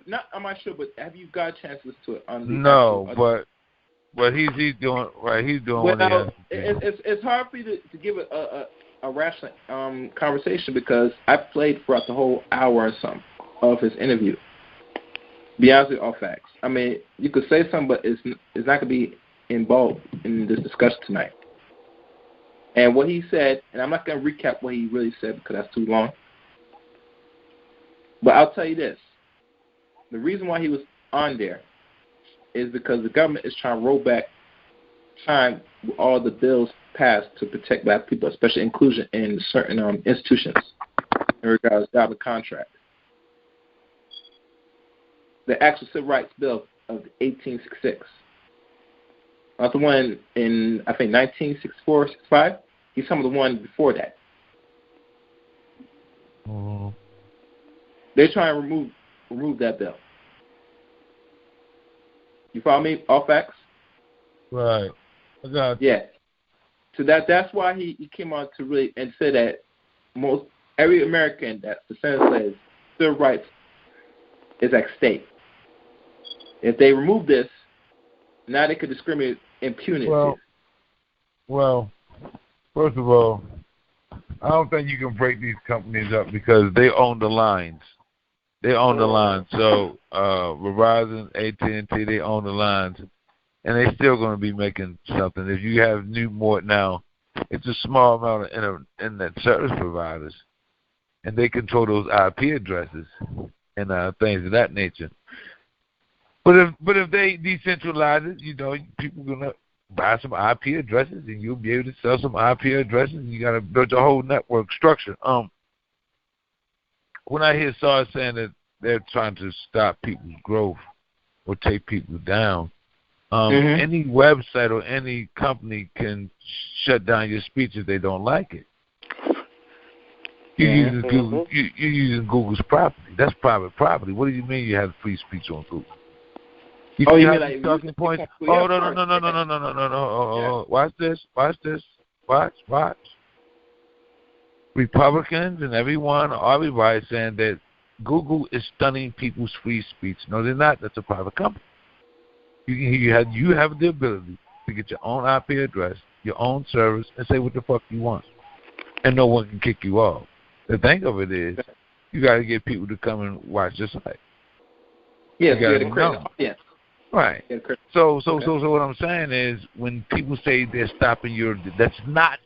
It's lying. They're lying. Anyone said that is a conspiracy, and all of the YouTube shows that you heard anyone philosophy said that Google is stopping their free speech by the Constitution, they're lying or they're sadly mistaken. That is a fact. Mm-hmm. No one is stopping you from saying what you want to say on your own property. You can do what you want. You still have your freedoms. You don't have no free speech in Google's house. That's their service. They can kick you off. YouTube can kick you off. So that's basically what I'm saying. But, yeah, his wife has nothing to do with it. The only thing a mixed couple can do is talk about same couple relationships. That's it. other than that, you can talk about black issues and try to advance the black affairs in this country, and he can do that. That's the only thing I can say. But all right, Gary, I'm done for a minute. I'll wait till the next album. All right. Well, I'm gonna ask this question. Now, even the purpose of this stream, I know most people that are labeled pro-black, they're not talking about, besides Byron Allen and his choice of who he fucks, discussion, but the bigger picture, what is at stake for a lot of people that's born in America and their rights and all stuff, that the thing I find is this is not even being discussed at all. I'm only a few persons that's bringing this up again. I know y'all guys covered this on another stream, but I actually devote a whole stream on this to say, this is much bigger than what he's doing. This is something that is going to affect children that's going to be adults down the line in the next 10, 20 years to get some seat or plate of this American economy. Yeah, bringing his wife up is just gossip. Any man it's gossip. Bringing up his wife at this point, bringing up his wife at this point is pure gossip. That man or woman. Gary, why you brought up his white wife? I remember his white wife. Big O.C. brought his white wife. Soap opera. You said that he's married to a white woman, though. Soap opera. That's effeminate for a man, right? That's effeminate for a man to gossip like that. Come on, Gary. I was not focused on his wife. I'm focused on the message he brings and what can possibly become if these motherfuckers get their way and they're removed. Yeah, so is he? But I did want to say something, though, Gary. I did want to say something. I found out last night that they had black bail bondsmen or black what they call for Harriet Tubman, bounty hunters. Right. Trying to get Harriet Tubman, and I'm thinking real back in the early days when I first learned about her. Of course, it was black, and it was in black and white, a film. And I remember they depicting a black guy trying to chase her as a bounty hunter. I say that to say this: that right there shows that all blacks weren't the same back then. You know what I'm saying? I think we're really shocked to think that it was black people were so together back then, in different thinking and the way things are. Because if you have a black bounty hunter chasing a woman who is freeing slaves, and that says a lot. That's a lot of brainwashing. And that's the coon, and the coons are the one who started black people calling each other niggas. Black people who look like, the certain features calling each other niggas. You gotta speak up, Facts. You sound too low. I can't barely hear you, my dude. I'm sorry, coons started black people calling each other niggas. See, that bounty guy, similar to him, house niggas, called them black people niggas because their master called them niggas. See what I'm saying? All right, all facts. All right, we're going to move on because I don't want to stay off this. Got another I call. want to be serious tonight with this because... okay. All right, then. All right. I thought y'all was talking about anything else. All right, then. No, I don't want to because I want to stay focused. So, Gary, wait a minute, real quick. The wife. So let me get this right. So is he claiming, because this is what I'm hearing, that he's taking them to court, and if he drops the charges, then they will leave it alone? Well, right now, from what the Breakfast Club asking and saying, if he drops it, they might not infringe on the rights of 100 million people in this country. That's minorities, quote unquote minorities. If he drops it, but remember, from the interview from his mouth, he said he did not bring this up to infringe on the civil rights of black people, descendant slaves here. They brought this. Yeah, but how the hell did they involve him in that whole scenario? So, like they putting it on his back now? All of a sudden, out of everybody, they chose him because what? The deal is so big? Is it something like that? Is it because of the deal is so big, is a lot of money involved or something like that? I mean, is this a historic type of thing? I know the bill is, you know, the but I'm saying, why are they putting it on him, burdening him? Is he? I mean, that's weird. Well, this is my thing, Jay, and I already conclude that the moves that they're making now, because this man challenged a major corporation like Comcast and won a few months ago, that what they're doing now, they're now seeing that because of this man's fight and victory, per se, that they want to now start set an example and say, you know, it's time that these niggas are now getting not only up in commerce. There are a few black billionaires now in this country, but they don't want to give the notion that now they could get and into the American social order in regards to wealth. And if you control entertainment like that, and remember, we all know that Bill Cosby tried to buy NBC over 20, almost 30 years ago, right? And that was rumored that he'd see it or fail. But now, at the point now, what we see now, because this country's in a financial hole already, and these people are trying to hold on to whatever little power left, they don't want to know that or send a message that any black person, man or woman, tried to infringe and try to collect and gain some form of power in a lot of these institutions, especially in regards to media. So what does his wife have to do with it, guy? What does his wife have to do with it? I have no idea why people are still talking about his wife. You know what I'm saying? I'm talking about what they're trying to do to affect every black person, especially black women. They say because his wife is white, he got a lot of deals, more deals. No, that's actually, what they say. Big O.C. asked that question is because of his wife like that. The doors are open.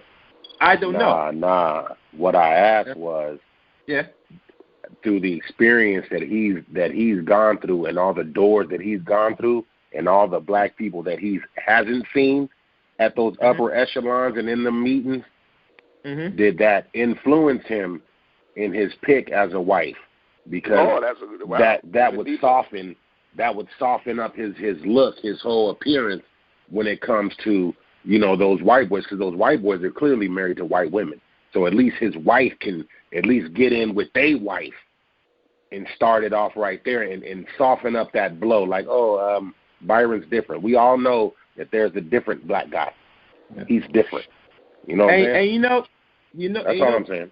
You know, Big O.C., that might be one of the cases. I don't know. All I know is, you know, in regards to who you pick, you know what I'm saying, it's supposed to be like a status. You know, you remember the movies like Scarface? You get the money, you get this, you get the power, and then you get the woman. You get, what is the three things? So white powder, white woman, you know those three W's. So it's like a status at the end of the day. Now, regardless if bringing his wife white in those meetings and all stuff, maybe it might press certain other white women of those husbands that are billionaires, maybe. But it really doesn't really change nothing to a lot of these dudes because you got a white wife if you're a black dude, especially depending on what wife you have.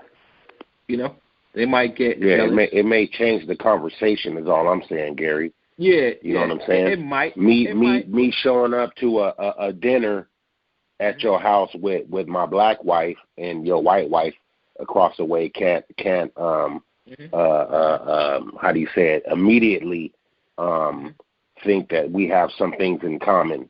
You know, another barrier to have to cross. You know, that white girl across the table who went to whatever college and has been to Nantucket and been to the Poconos and been to all the places, and white folks to Aspen skiing, that conversation that opens the door. You see what I'm saying? Because who knows if the black woman grew up, you know, going to, you know, the all these places, you know, Turks and Caicos and traveling around like that. You know, that's not typically the normal conversation of what you normally see is what I'm saying. Mm-hmm. Like I said, it just softens him up. I really don't know. I mean, it probably does help, but, you know, like I said, I had to ask somebody that has white wife and is in business to get a proper answer. I don't know because I don't got a white wife, so I wouldn't know. You know what I'm saying? So I don't know the feeling or the experience. But Big O.C., let me open the next line. Is that you, Joshua? Hey, what's going on, man? Yeah, what's good, brother? Yeah, good topic, man.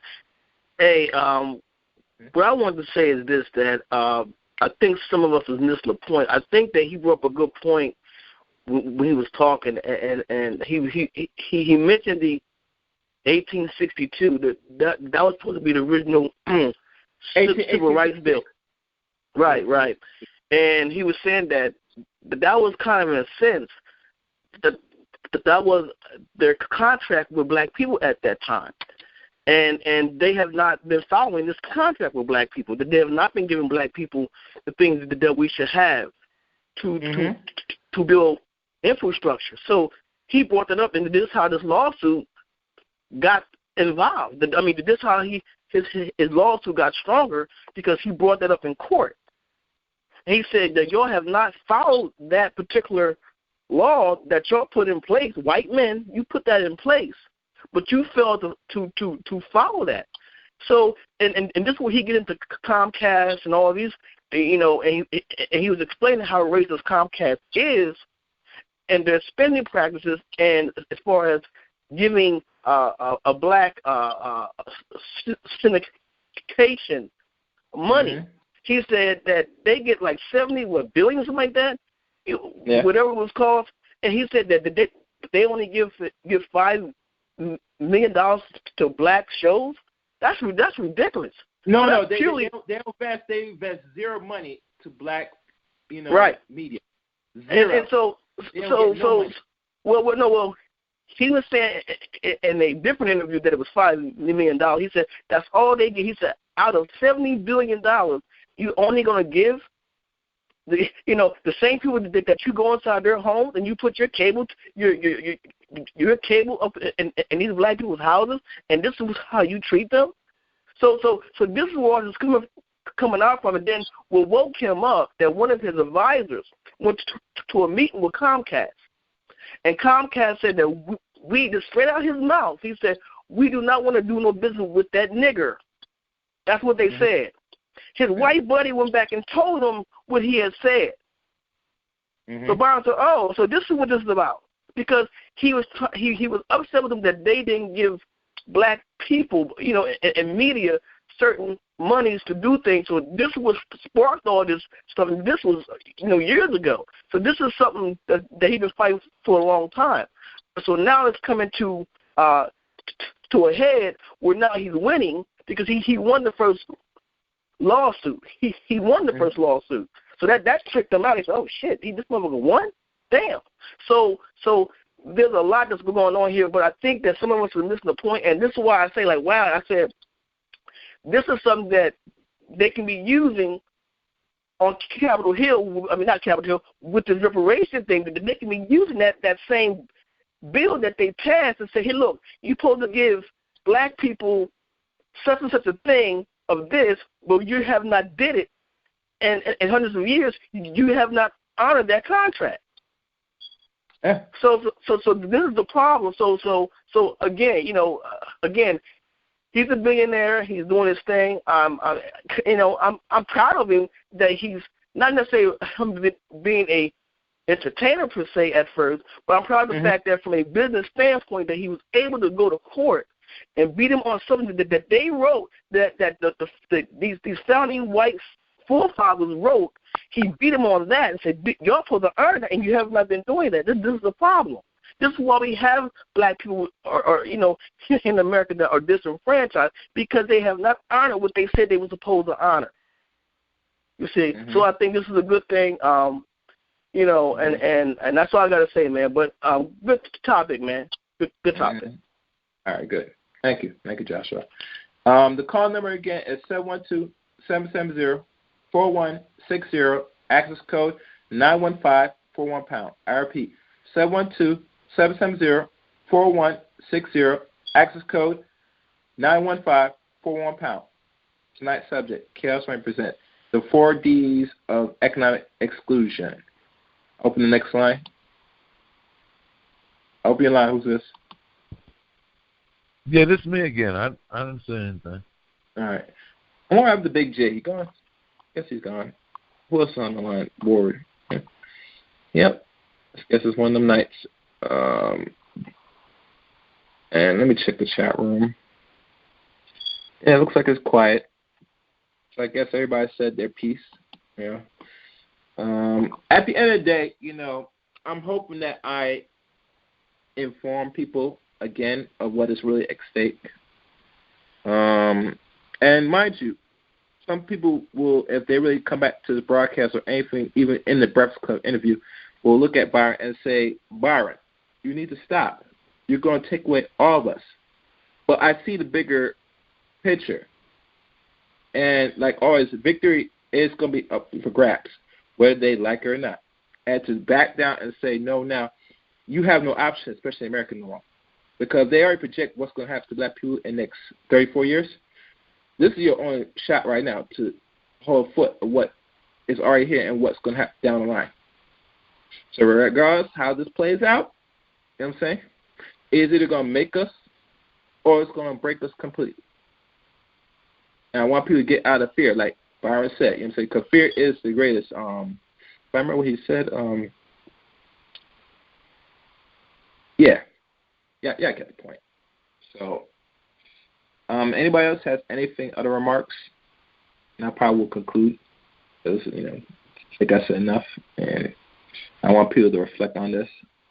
And mind you, I'm only one of the few people that brought this to our broadcast to attention again.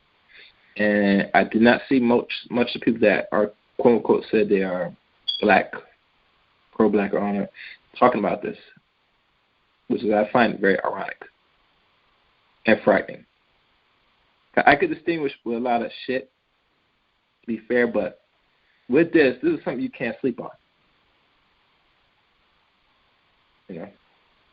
And the funny thing, with a lot of dudes that got non-black wives, I don't remember any person out here doing something that's even revolutionary right now that said they're part of the people. Now I'm really analyzing this shit in its entirety. We gotta do better, man. We gotta step up as black people, especially people that are, the pro-blacks. Gotta step up, man. Gotta step up, man. Not a good look. All right. I like that. Wait, hold on. One other thing. Stay right there for a second, guys.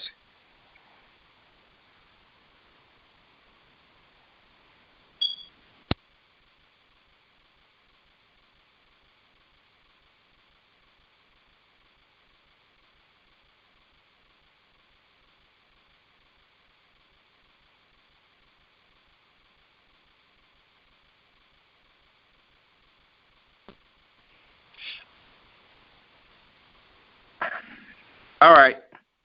I thank everybody for tuning in to tonight's broadcast. Be on the lookout for the next stream. Always go back to replay what you missed, leave your comments like always. And, if you like the video, please like the video. But other than that, thank you for listening. Until next time, take care now. Good night.